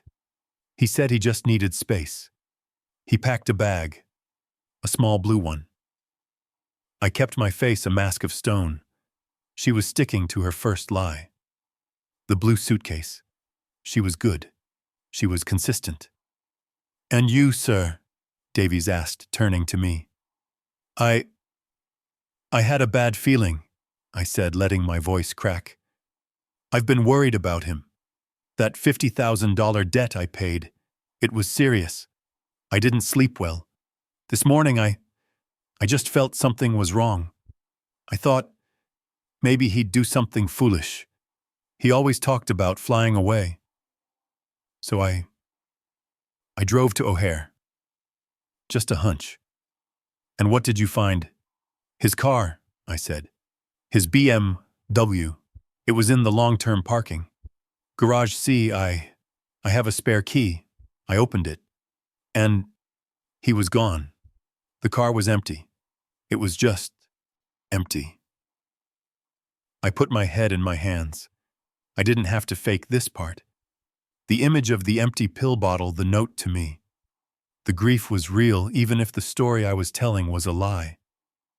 Megan wailed a high-pitched, awful sound. Oh my God! He's really gone! What if he hurt himself? The officers exchanged a look. This was familiar territory for them. Officer Davies sighed. Ma'am, Mr. Carter, right now there's no evidence of foul play, or even of anything else. We have a grown man who had a fight with his wife, packed a bag, and drove his car to the airport. To us, this sounds like a voluntary missing person. He's an adult. He's allowed to leave. But what about his depression? I pushed. His debts? We'll file the report, of course, Riley said, his voice clipped and professional. We'll put his name out. We'll check flight manifests, though, without a passport number that's hard. But frankly, 9 times out of 10 they show up in a week, usually in Vegas or Florida after they've run out of money. Megan looked up, her eyes wide with fake innocence. But what do we do? For now you wait, Davies said, closing his notepad. We'll check the car for prints, tow it in. But unless he used a credit card or his passport, he's just gone. We'll be in touch. They stood up. They gave us their cards. They were polite, they were professional, and they didn't suspect a thing. They had bought her performance and mine completely. I walked them to the door. I watched the cruiser pull away. I closed the door and turned around. Megan was still sitting in the armchair, but the tears were gone. She was staring at the wall, her expression completely blank. Well, she said, her voice flat. That went okay. Yes, I said. They believed us. I looked at her. Her performance was masterful. If I hadn't seen that black suitcase with my own eyes, if I hadn't found that parking ticket, if I hadn't seen the note in the car, I would have believed her. I would have believed my son was just another sad statistic, a man who buckled under pressure and ran away. I felt a chill run down my spine. She was better at this than I was. I need to get home, I said, my voice heavy. I need to process this, and I need to call Lila. Right, she said, standing up suddenly, all business. Right, Lila. We need to tell Lila. I'll handle it, I said. You just rest. I walked out of the house. I got in my truck. I drove down the street, my hands steady. The police were gone. She thought she was safe. She thought she had a partner in crime. She thought the sentimental old fool had bought her story and was now complicit in her fraud. Now I thought driving around the corner and parking in the shadows. Now, let's see what she does when she thinks no one is watching. I put the truck in drive and pulled away from the curb. I didn't go home. I didn't go far. I drove 2 blocks down, turned the corner, and parked the truck under the heavy shade of an old oak tree where I had a clear view of the street, but was hidden in the morning shadows. I put the truck in park. A moment later, the passenger door of my pickup opened, and my daughter Lila slid in. She'd been waiting in her rental car on the next street over, just like we planned. She didn't say a word. She didn't ask, "How did it go?" She just looked at me, her eyes clear and focused. She was a nurse used to crises, and she was in full ER mode. They bought it, I said. My voice was low, rough. The whole story. Grieving wife, worried father. They think he's just another guy who ran off. Lila nodded grimly. She pulled out her own phone ready to record. Did you plant it? I took my phone from my shirt pocket. My hand was steady. I opened the app, the one she'd installed for me. I tapped the icon, living room cam. The screen flickered for a second, connecting, and then the image resolved. There it was, her living room. The giant, sterile white sofa. The glass coffee table. The camera was in the perfect spot. That USB charger in the wall had a perfect wide-angle view of the entire room. And there she was. Megan. The moment that police cruiser had pulled away from her curb, the mask had dropped. Lila and I watched silent, horrified. The woman who had been sobbing into her hands, so overcome with grief, she could barely speak. She was gone. In her place was a woman I'd never seen before, but one I was starting to recognize. She was standing in the middle of her living room, her back to the camera, just staring at the front door where the officers had left. She's not even crying, Lila whispered, her eyes glued to my phone screen. She's thinking, I said. She's calculating. We watched as Megan stood perfectly still for almost a full minute. Then she moved. Her movements weren't slow or sad. They were sharp, efficient, angry. She marched over to the wet bar in the corner of the room. She grabbed a wine glass, a huge one big enough to hold a fish. She yanked open the small wine fridge, pulled out a bottle of white wine, and poured a glass that was nearly full to the brim. This was not a grieving wife. This was not even the greedy wife I thought I understood. This was a woman who had just finished a high-stakes performance and was furious it had been so difficult. She's celebrating, I murmured. No, Lila said, her voice tight. She's not celebrating. Look at her face. Megan turned and the camera caught her expression. She wasn't happy. She was seething. She took a long, deep drink of the wine, draining half the glass in one go. Then she began to pace, back and forth, from the sofa to the floor-to-ceiling windows, back and forth. She was a caged panther. I've never liked her, Lila said quietly, her eyes never leaving the screen. You always thought I was just jealous. Jealous because you paid so much attention to Lucas, to his potential. But I'm a nurse, Dad. I work in the ER. I see liars every single day. People who accidentally hurt their children. Spouses who found their partner at the bottom of the stairs. They all have the same look in their eyes. What look? I asked. Empty, Lila said. Just like that. She's not grieving. She's not even relieved. She's annoyed. This whole thing, your son vanishing, it's just an inconvenience to her. I thought back to her performance for the police, the flawless tears, the trembling voice. If I hadn't seen that black suitcase with my own eyes, if I hadn't found that parking ticket, I would have believed her. I would have spent the rest of my life believing my son was just a coward who ran away. The thought made me sick. On the screen, Megan stopped pacing. She finished the rest of her wine in one swallow and slammed the glass down on the coffee table. She looked at her watch, and then she pulled out her cell phone. She didn't call 911. She didn't call her mother to cry. She didn't call a friend for support. She tapped a contact on her screen and put the phone to her ear. She's calling someone, I whispered. Is the audio on? Lila asked, already holding up her own phone, hitting the record video button to capture the feed from my screen. It's active, I said. We leaned in our heads, almost touching, straining to hear the tiny speaker on my phone.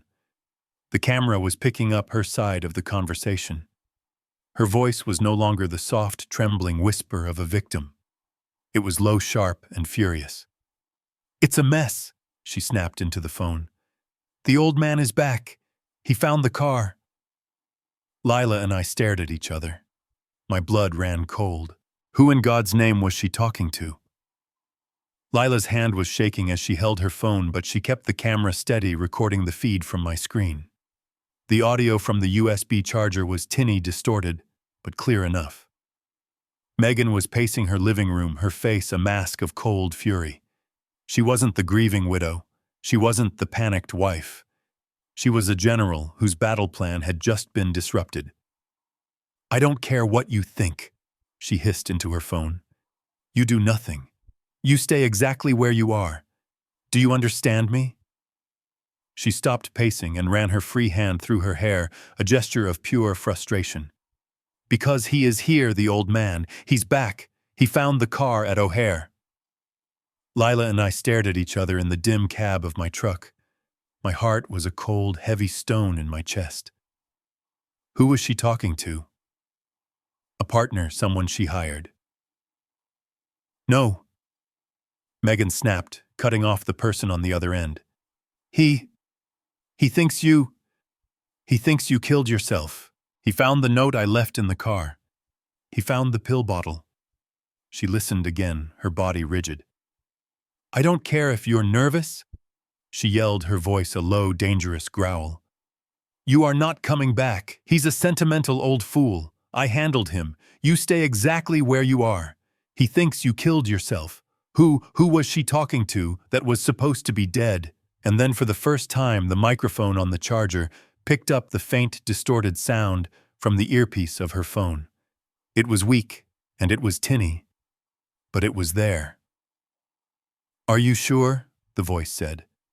"Are you sure he bought it? He doesn't suspect anything." I stopped breathing. My blood turned to ice. My heart, which had been pounding just a second ago, stopped completely. Lila's head snapped towards my phone. Her hand flew to her mouth, her eyes wide with a disbelieving horror that mirrored my own. I knew that voice. I had heard that voice every single day for 45 years. I had heard it whisper, "Good night, Dad," when he was a boy. I had heard it laugh at my jokes. I had heard it just 6 months ago, pleading with me for $50,000. It was Lucas. It was my son who I thought was dead. My son who I had just spent the morning grieving for in a cold concrete parking garage. My son who I believed I had failed, who I believed had taken his own life because I was too hard on him. He was alive. It wasn't relief. It was something else. A profound systemic shock. A cold, horrifying realization that washed over me, chilling me more than the lake water ever did. He was alive. The black suitcase in the lake. It was a prop. The empty pill bottle. A prop. The suicide note. "I'm sorry, Dad." All of it. It was a lie. A sick, elaborate, theatrical lie. "He's alive," I whispered, the words catching in my dry throat. I grabbed Lila's arm, my fingers digging into her scrubs. "Lila, he's alive." "Shh," she hissed, her eyes darting between me and the phone, her hand still recording. "Dad, listen. She's still talking." I forced myself to focus, to listen past the ringing in my ears. Megan was speaking again, her voice calming down, shifting from raw anger to cold strategy. "No," she said, "he doesn't suspect a thing. I told him the insurance story. I told him we'd lose the $5 million if the cops ruled it a suicide. He ate it up. He actually offered to help me lie to the police. He thinks he's my partner now." She laughed. A short, ugly, barking laugh that held no humor. "The sentimental old fool. He'll do anything I say." I felt the blood drain from my face. I felt physically sick. They weren't just lying to me. They were using me. They were turning me, a 70-year-old man, into an accomplice in their own sick game. My son, Lucas. He was alive, and he was letting this happen.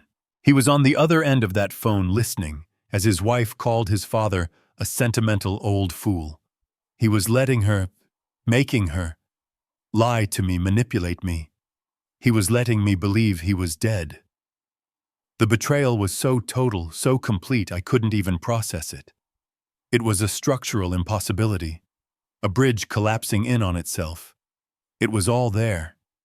The pieces were finally locking into place. The insurance. The $5 million. This wasn't a murder. This wasn't a cover-up of a suicide. This was a plan. A cold-blooded plan executed by two people to fake a death defraud an insurance company and use the grieving father as their unwitting pawn. But why? Why this elaborate, cruel charade? Why involve me at all? Why not just disappear? I couldn't move. Lila's fingernails were digging into my arm, but I didn't feel it. I was frozen. The blood in my veins had turned to slush. He was alive. The grief, the guilt, the agonizing self-blame I had felt in that parking garage. It was all a sham. A performance he had orchestrated. He wasn't dead. He was in Mexico City waiting for a payout. On my phone screen, Megan laughed. A short, ugly sound. No, he's too stupid and sentimental. He's an old fool, Lucas. He'll do whatever I say. Now you just stick to the plan. You stay put. Stay in Mexico City. Don't use your real name. Don't use any cards. Wait for me to call.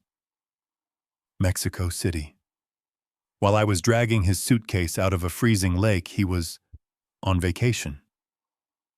The police were just here. Megan continued, her voice all business now. I played the part. They bought the whole voluntary missing person story. They think you just ran off. They're not even suspicious. She took a sip of her wine. After a few months, when nobody can find you, I'll file the claim. And once I get the $5 million, our $5 million, I'll liquidate the house, I'll clean out the accounts, and I will fly straight to you. We start over. New life. No debts. No family. A long pause. And then I heard his voice again. My son's voice. Tinny faint, but full of worry. But what about my dad? What about the old man? He's not just going to let this go. You said he found the car. He'll keep digging. Lila and I looked at each other. On the screen, Megan walked toward the window, her back to the camera, looking out at the quiet suburban street. She was smiling. I could see the smile in the reflection on the glass. "Oh, Lucas," she said, her voice dripping with a contempt that chilled me to the bone. "That's the best part." I felt my stomach clench. The best part. I left just enough clues behind for them, she said. The pills, the note. The note was perfect. I'm sorry, Dad. It was your idea, Lucas, and I have to admit it was brilliant. If the police do keep digging, if they don't buy the ran away story, what do you think they'll find? I knew. In that instant I knew. My mind, the engineer's mind, assembled the pieces. The note addressed to me. The empty pill bottle. The car I had found. No, I whispered. Lila just stared at the screen, her face white. They'll find the note addressed to him, Megan said, her voice giddy with her own cleverness. They'll find the empty pill bottle. They'll think he helped you, assisted suicide, or even better, they'll think he killed you. The room started to spin. Oh yes, she continued, pacing, now energized. They'll think the grieving father had a fight with his deadbeat son over money. I already told Mrs. Henderson next door that you two had a massive argument last week. About the $50,000. I told her I heard him yelling, threatening you. It's perfect. Either way, Ben Carter becomes their #1 suspect. He'll be so busy trying to prove his innocence, defending himself against a murder investigation, that he won't have time to look for us. By the time he's cleared, if he ever is, we'll be long gone. We get the money, and he takes the fall. This was the truth. The final horrifying structural truth. It wasn't murder. It wasn't a suicide cover-up. It was a $5 million insurance fraud. And I, Benjamin Carter, their father, I was the scapegoat. I was the one they were building the bridge to collapse on. My son. My Lucas. He knew this. He was part of this. He had agreed to let me go to prison for him. He had written the note, "I'm sorry, Dad," not as a final goodbye, but as the bait in a trap. The betrayal was so total, so monstrous, I couldn't breathe. Lila was staring at me, her face pale, her eyes blazing with a fury I had never seen. On the screen, Megan took a final sip of her wine. She put the glass down. She looked at her phone. She was dialing again. What now? What else could there possibly be? She ended the call with Lucas. My son. The son who was at that very moment sunning himself in Mexico City while planning his father's funeral, or worse, his arrest. Lila and I just sat in the truck, stunned. The silence in the cab was thick, heavy. I watched my daughter-in-law on the screen. She didn't look relieved. She didn't look happy. She looked like a predator that had just wounded its prey and was waiting for it to bleed out. She stood there, staring at her phone, her thumb hovering. Who is she calling now? Lila whispered, her voice barely audible.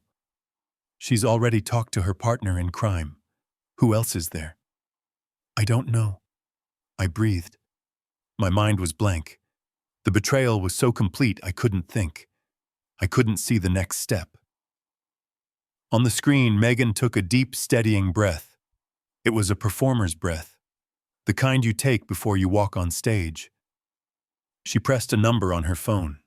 She was calling someone new. She put the phone to her ear. She waited.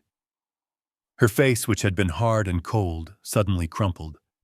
The mask of the grieving widow was back, but this time it was even more convincing. The tears looked real. Her lower lip trembled. Hello, she said into the phone, her voice cracking with a perfect imitation sob. Hello. Yes, this is Megan Carter. I was just in with my father-in-law about my missing husband. I looked at Lila. Her eyes were wide. She's calling the police, Lila whispered. She's calling Officer Davies back. Why? I said. We just left. The plan is set. Shh. Listen. Yes, officer, I know. Megan continued, pacing the room, the camera capturing her Oscar-worthy performance. I know I said I thought he just ran away, but I'm scared. I'm so scared. I think I lied to you. I was protecting someone. Lila and I stared at the screen, horrified. What was she doing? It's my father-in-law, she sobbed. Ben Carter. He wasn't telling you the whole truth. When he came over this morning, he was acting so strangely. He was wearing muddy clothes. And he kept talking about how much money Lucas owed him. He was angry, officer. Lila gasped. That monster. He said Lucas was a bad investment, Megan cried, her voice rising in hysteria. And then he pressured me. He told me what story to tell you. He told me to lie. He said we had to say Lucas just ran away. I was so scared, I just agreed. My hands gripped the steering wheel so hard my knuckles turned white. She wasn't just planting clues for them to find later. She was actively right now painting me as the killer. She was turning my help into coercion. I don't know what to do, she wailed.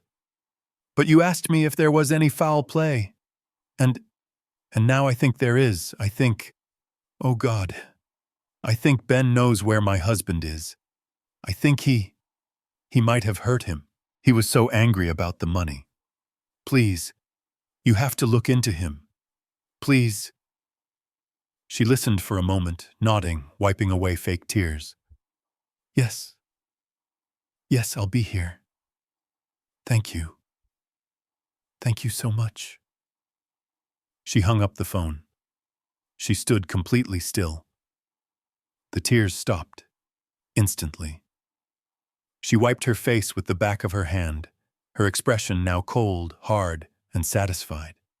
She walked to the wet bar, picked up her wine glass, and poured herself another. She raised the glass to her reflection in the dark window. Checkmate, you old fool, she whispered so low, it was almost inaudible. But the camera picked it up.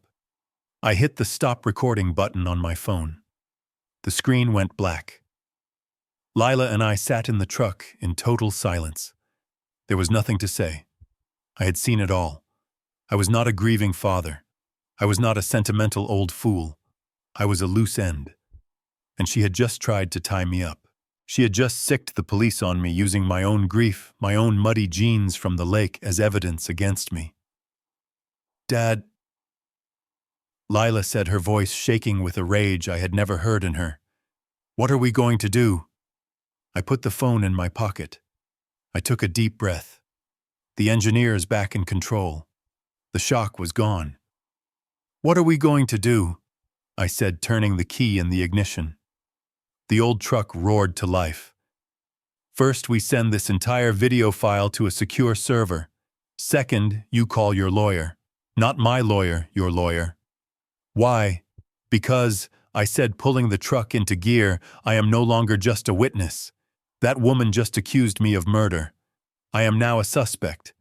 And we are going to need a hell of a lot more than just my word against hers. I wasn't just fighting for my son's memory anymore. I was fighting for my life. I put the truck in gear and pulled away from the curb. My hands weren't shaking anymore. They were steady. The engineer was back. The sentimental old fool Megan thought she was playing. He was gone. He died in that living room listening to her call him stupid. Lila was silent beside me, her face pale, her jaw set. She was still recording the file on her phone just to be safe. Dad, she said, her voice tight. She just accused you of murder. To the police, they're going to come for you. I know, I said calmly, my eyes on the road. I wasn't driving home. I was driving to my workshop. She just made the biggest mistake of her life. She escalated. She thought she was checkmating me, but she just showed her entire hand. What do we do? Lila asked. We can't go to the local police. She's already poisoned them. They're looking at you. Exactly, I said. You don't fight a house fire with a garden hose. You call the fire department. And you don't fight federal wire fraud, insurance fraud, and a conspiracy to frame someone for murder by calling the local cops. You call in the big guns. And we pulled into my workshop, my real home, the place where I understood the world. I hit the garage door opener and we drove into the familiar smell of sawdust and steel. I shut the door, sealing us in. Dad, what are you? Lila, I said, turning to her. You were right. I was a fool. I was so focused on fixing Lucas, I ignored the daughter who was already perfectly built. You have your mother's strength. And right now I need that strength. I was right. They're monsters. Lila finally let out a shaky breath. So what's the plan, Dad? I didn't call the local police. They were already compromised. Megan had painted me as the prime suspect. I pulled out my phone. I scrolled past Lila, past Lucas, to lawyer Harrison. Mrs. Harrison wasn't just any lawyer. She was the toughest corporate litigator in Chicago. She had handled my engineering contracts for 30 years. She was 72, she was brilliant, and she did not suffer fools. She picked up on the first ring. Ben, this is a surprise. I thought you were grieving. Harrison, I said, my voice all business. I am not grieving. I am being framed. I need you. Right now. I have video and audio evidence of my daughter-in-law Megan and my son Lucas, who is not dead, planning a $5 million insurance fraud. And that's not the worst part. Go on, she said. Her voice was suddenly ice. The worst part is that they've been planting evidence, the suicide note, the pills, to frame me for Lucas's murder or assisted suicide. And Megan just called the local police accusing me of exactly that. She's trying to get me arrested to silence me while they escape to Mexico City. I heard her typing. Fast. Ben, she said, her voice sharp. Where are you? In my workshop. My daughter Lila is with me. She's my witness. The video file is uploading to the cloud as we speak. It's almost 10 minutes long. It has everything. Lucas's voice, Mexico City. The 5 million. The plan to frame me. Good, Harrison said. Do not leave that workshop. Do not talk to the local police. Do not answer your door. Megan just committed a federal crime. Multiple federal crimes. This isn't a local matter anymore. What are you going to do? I'm going to do what you pay me for, she said. I am hanging up. I am reviewing the file you are sending me.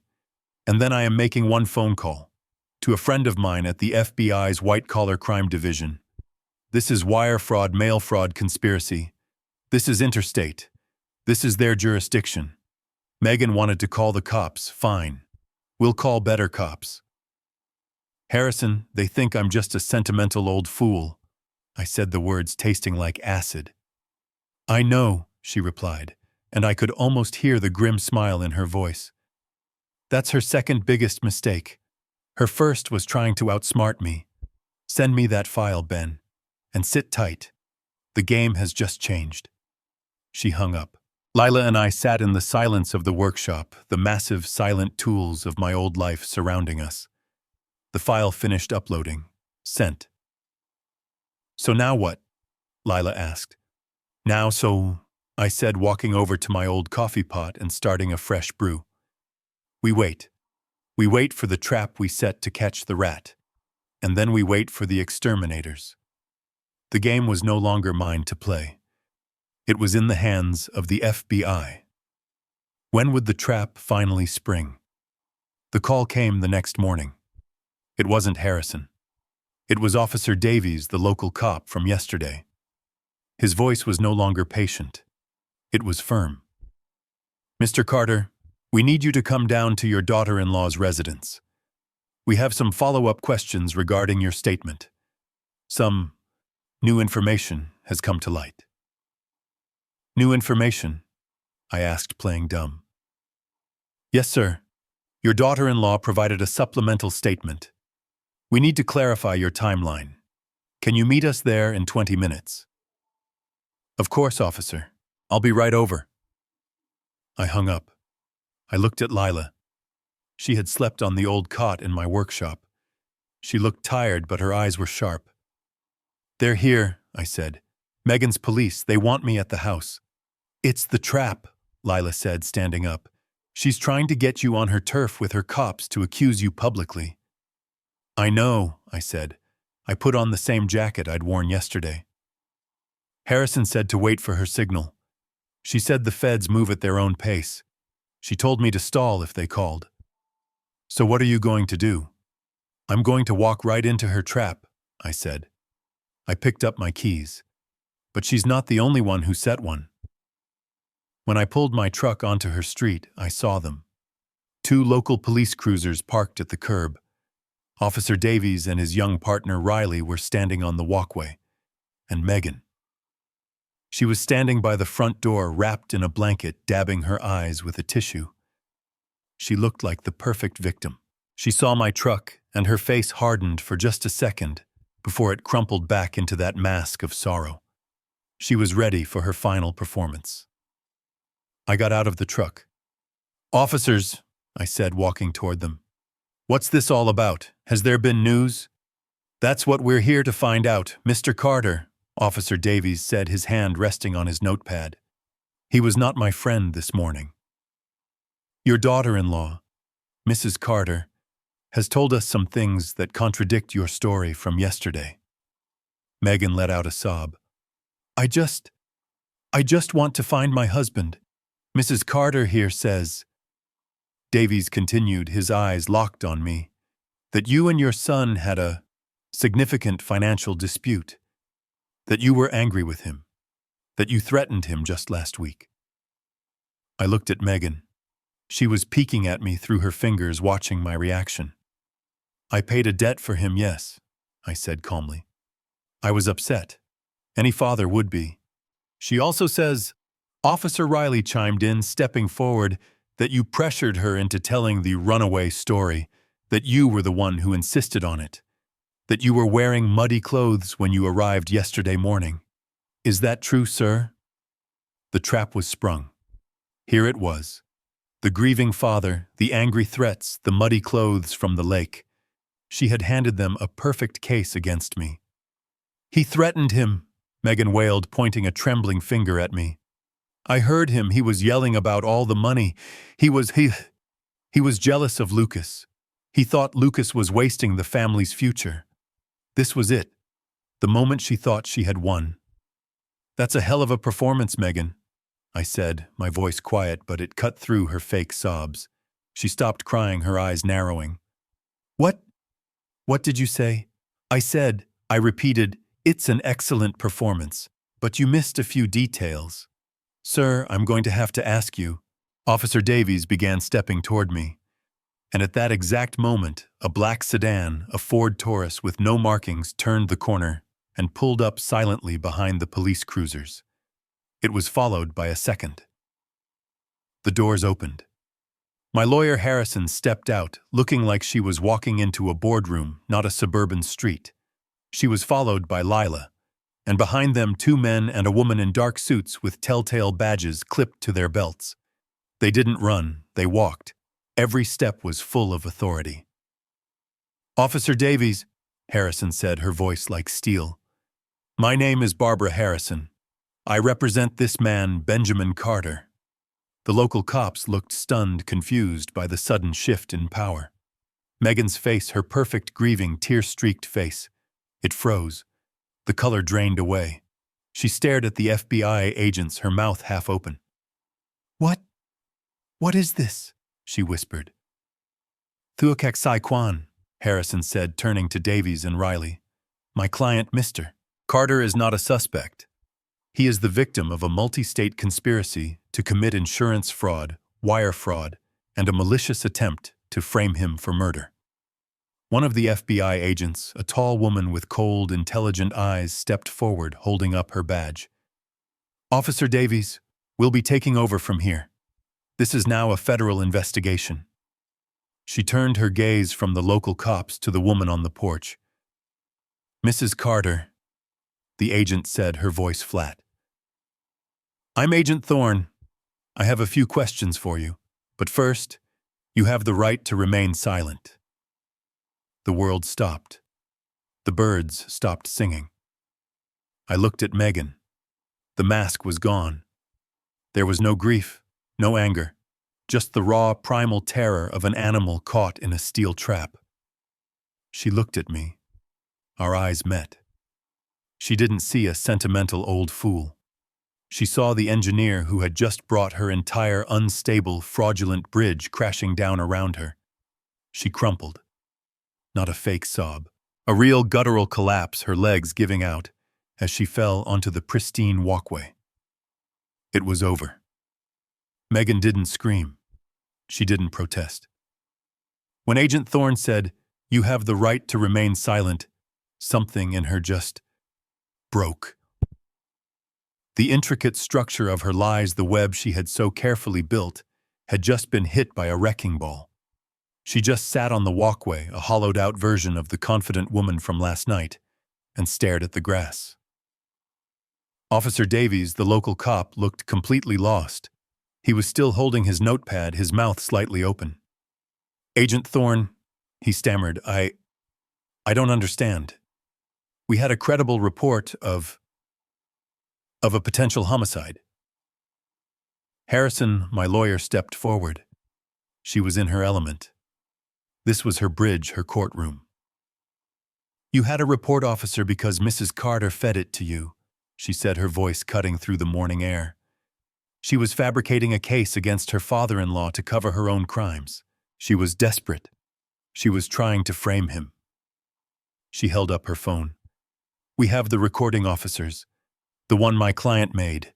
The one where she and her husband, Lucas Carter, who is very much alive, discussed their $5 million insurance fraud and their plan to make Ben Carter here the fall guy." She didn't play it for them. She didn't need to.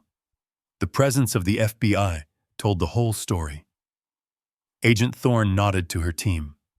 One of the male agents stepped forward, pulled Megan up from the ground by her arm, and placed her in handcuffs. The metallic click was the loudest sound on the street. "Megan Carter," Agent Thorne said, "you are under arrest for conspiracy to commit wire fraud, insurance fraud, and filing a false police report." They put her in the back of the unmarked sedan. She didn't even look at me. "As for the husband," the agent continued, turning to her team, "the one in Mexico City, get the liaison for the Mexican Federales on the phone. We know the city. We have a voice print. Let's go get him." It all unraveled so fast. Before noon it was over. But the consequences, they were just beginning. By that evening, my face was on every local news station. The story was too juicy to ignore.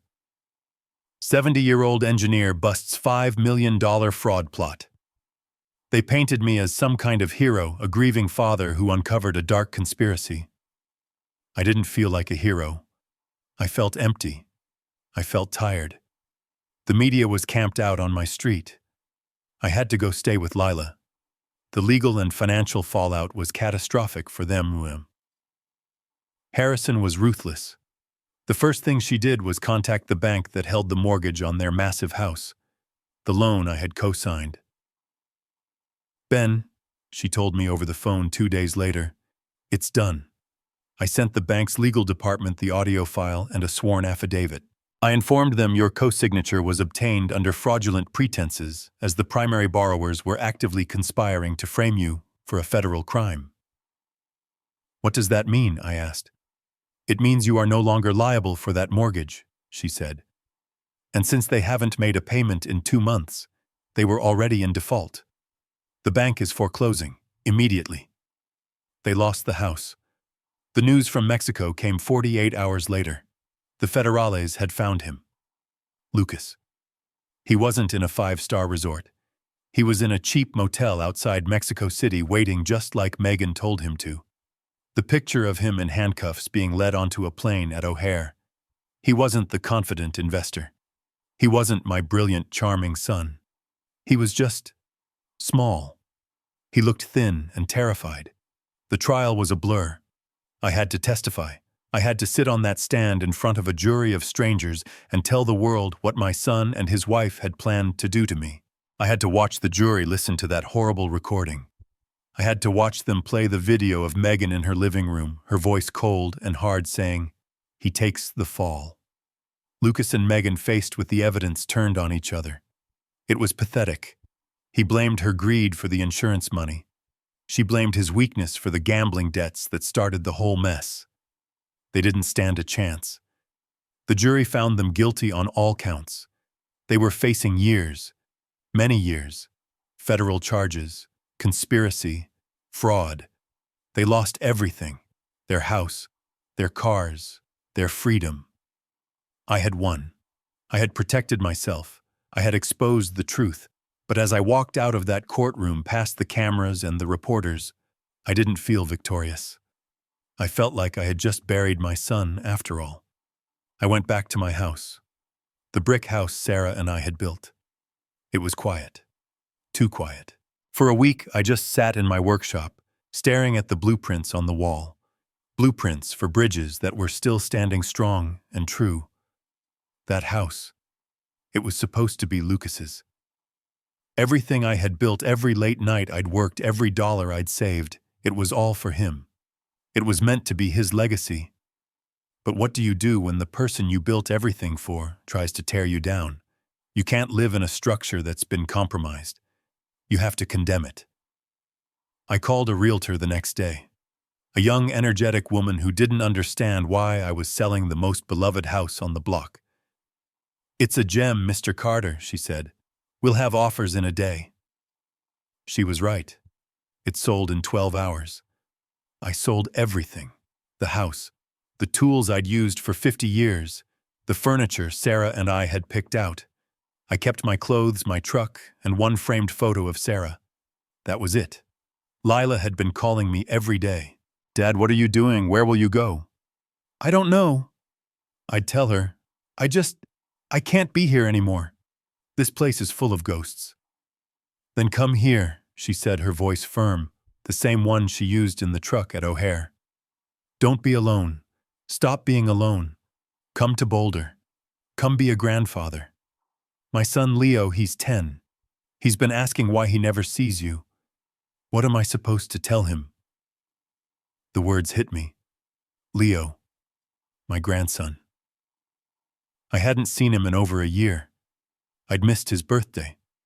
I was too busy worrying about Lucas. So I went. I packed my truck with the one photo and my clothes, and I drove west. I drove for 2 days away from Illinois, away from the lake, away from the courthouse, away from the wreckage of the life I had built. Now 6 months later, I'm sitting in a small workshop I built in Lila's backyard. It's not as big as my old one, but the view is better. The mountains rise up sharp and clear against the blue Colorado sky. They are stable. They are honest. The smell of sawdust is the same. It smells like truth. Grandpa, I look down. My grandson Leo is staring at a small wooden truss. He's 10. He has Lila's eyes. My eyes. This piece doesn't fit, he says, frustrated. I take the small piece of balsa wood from his hand. That's because you're trying to force it, I say, my voice gentle. Look, you're fighting the load. You have to see the design. The bridge doesn't stay up because you force the pieces. It stays up because the pieces support each other. See, the load is distributed. That's what makes it strong. He watches as I slide the piece into place. It fits perfectly. Wow, he says. You're like a real engineer. I smile. A real, genuine smile. I spent my whole life building things for a son who only saw me as an ATM.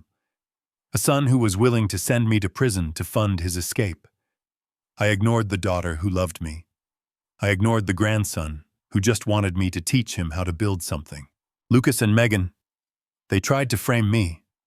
They called me a sentimental old fool. They thought I was a crumbling structure they could just push over. But they were wrong. An engineer never forgets how to read a blueprint, and I had read their criminal design from start to finish. I look at Leo, who is now carefully placing the next piece of the bridge. I'm not building a legacy for a traitor anymore. I'm not pouring my foundation on unstable ground. I'm finally building a family, with the people who were worth it all along. Not everyone we love deserves to be kept close. Spend your time and heart on those who truly appreciate you. They are the real family and the true foundation for happiness. If you relate to this story, like and follow the channel so you won't miss more touching stories and valuable life lessons. Share this story with the people you care about so they can also recognize the true value of family.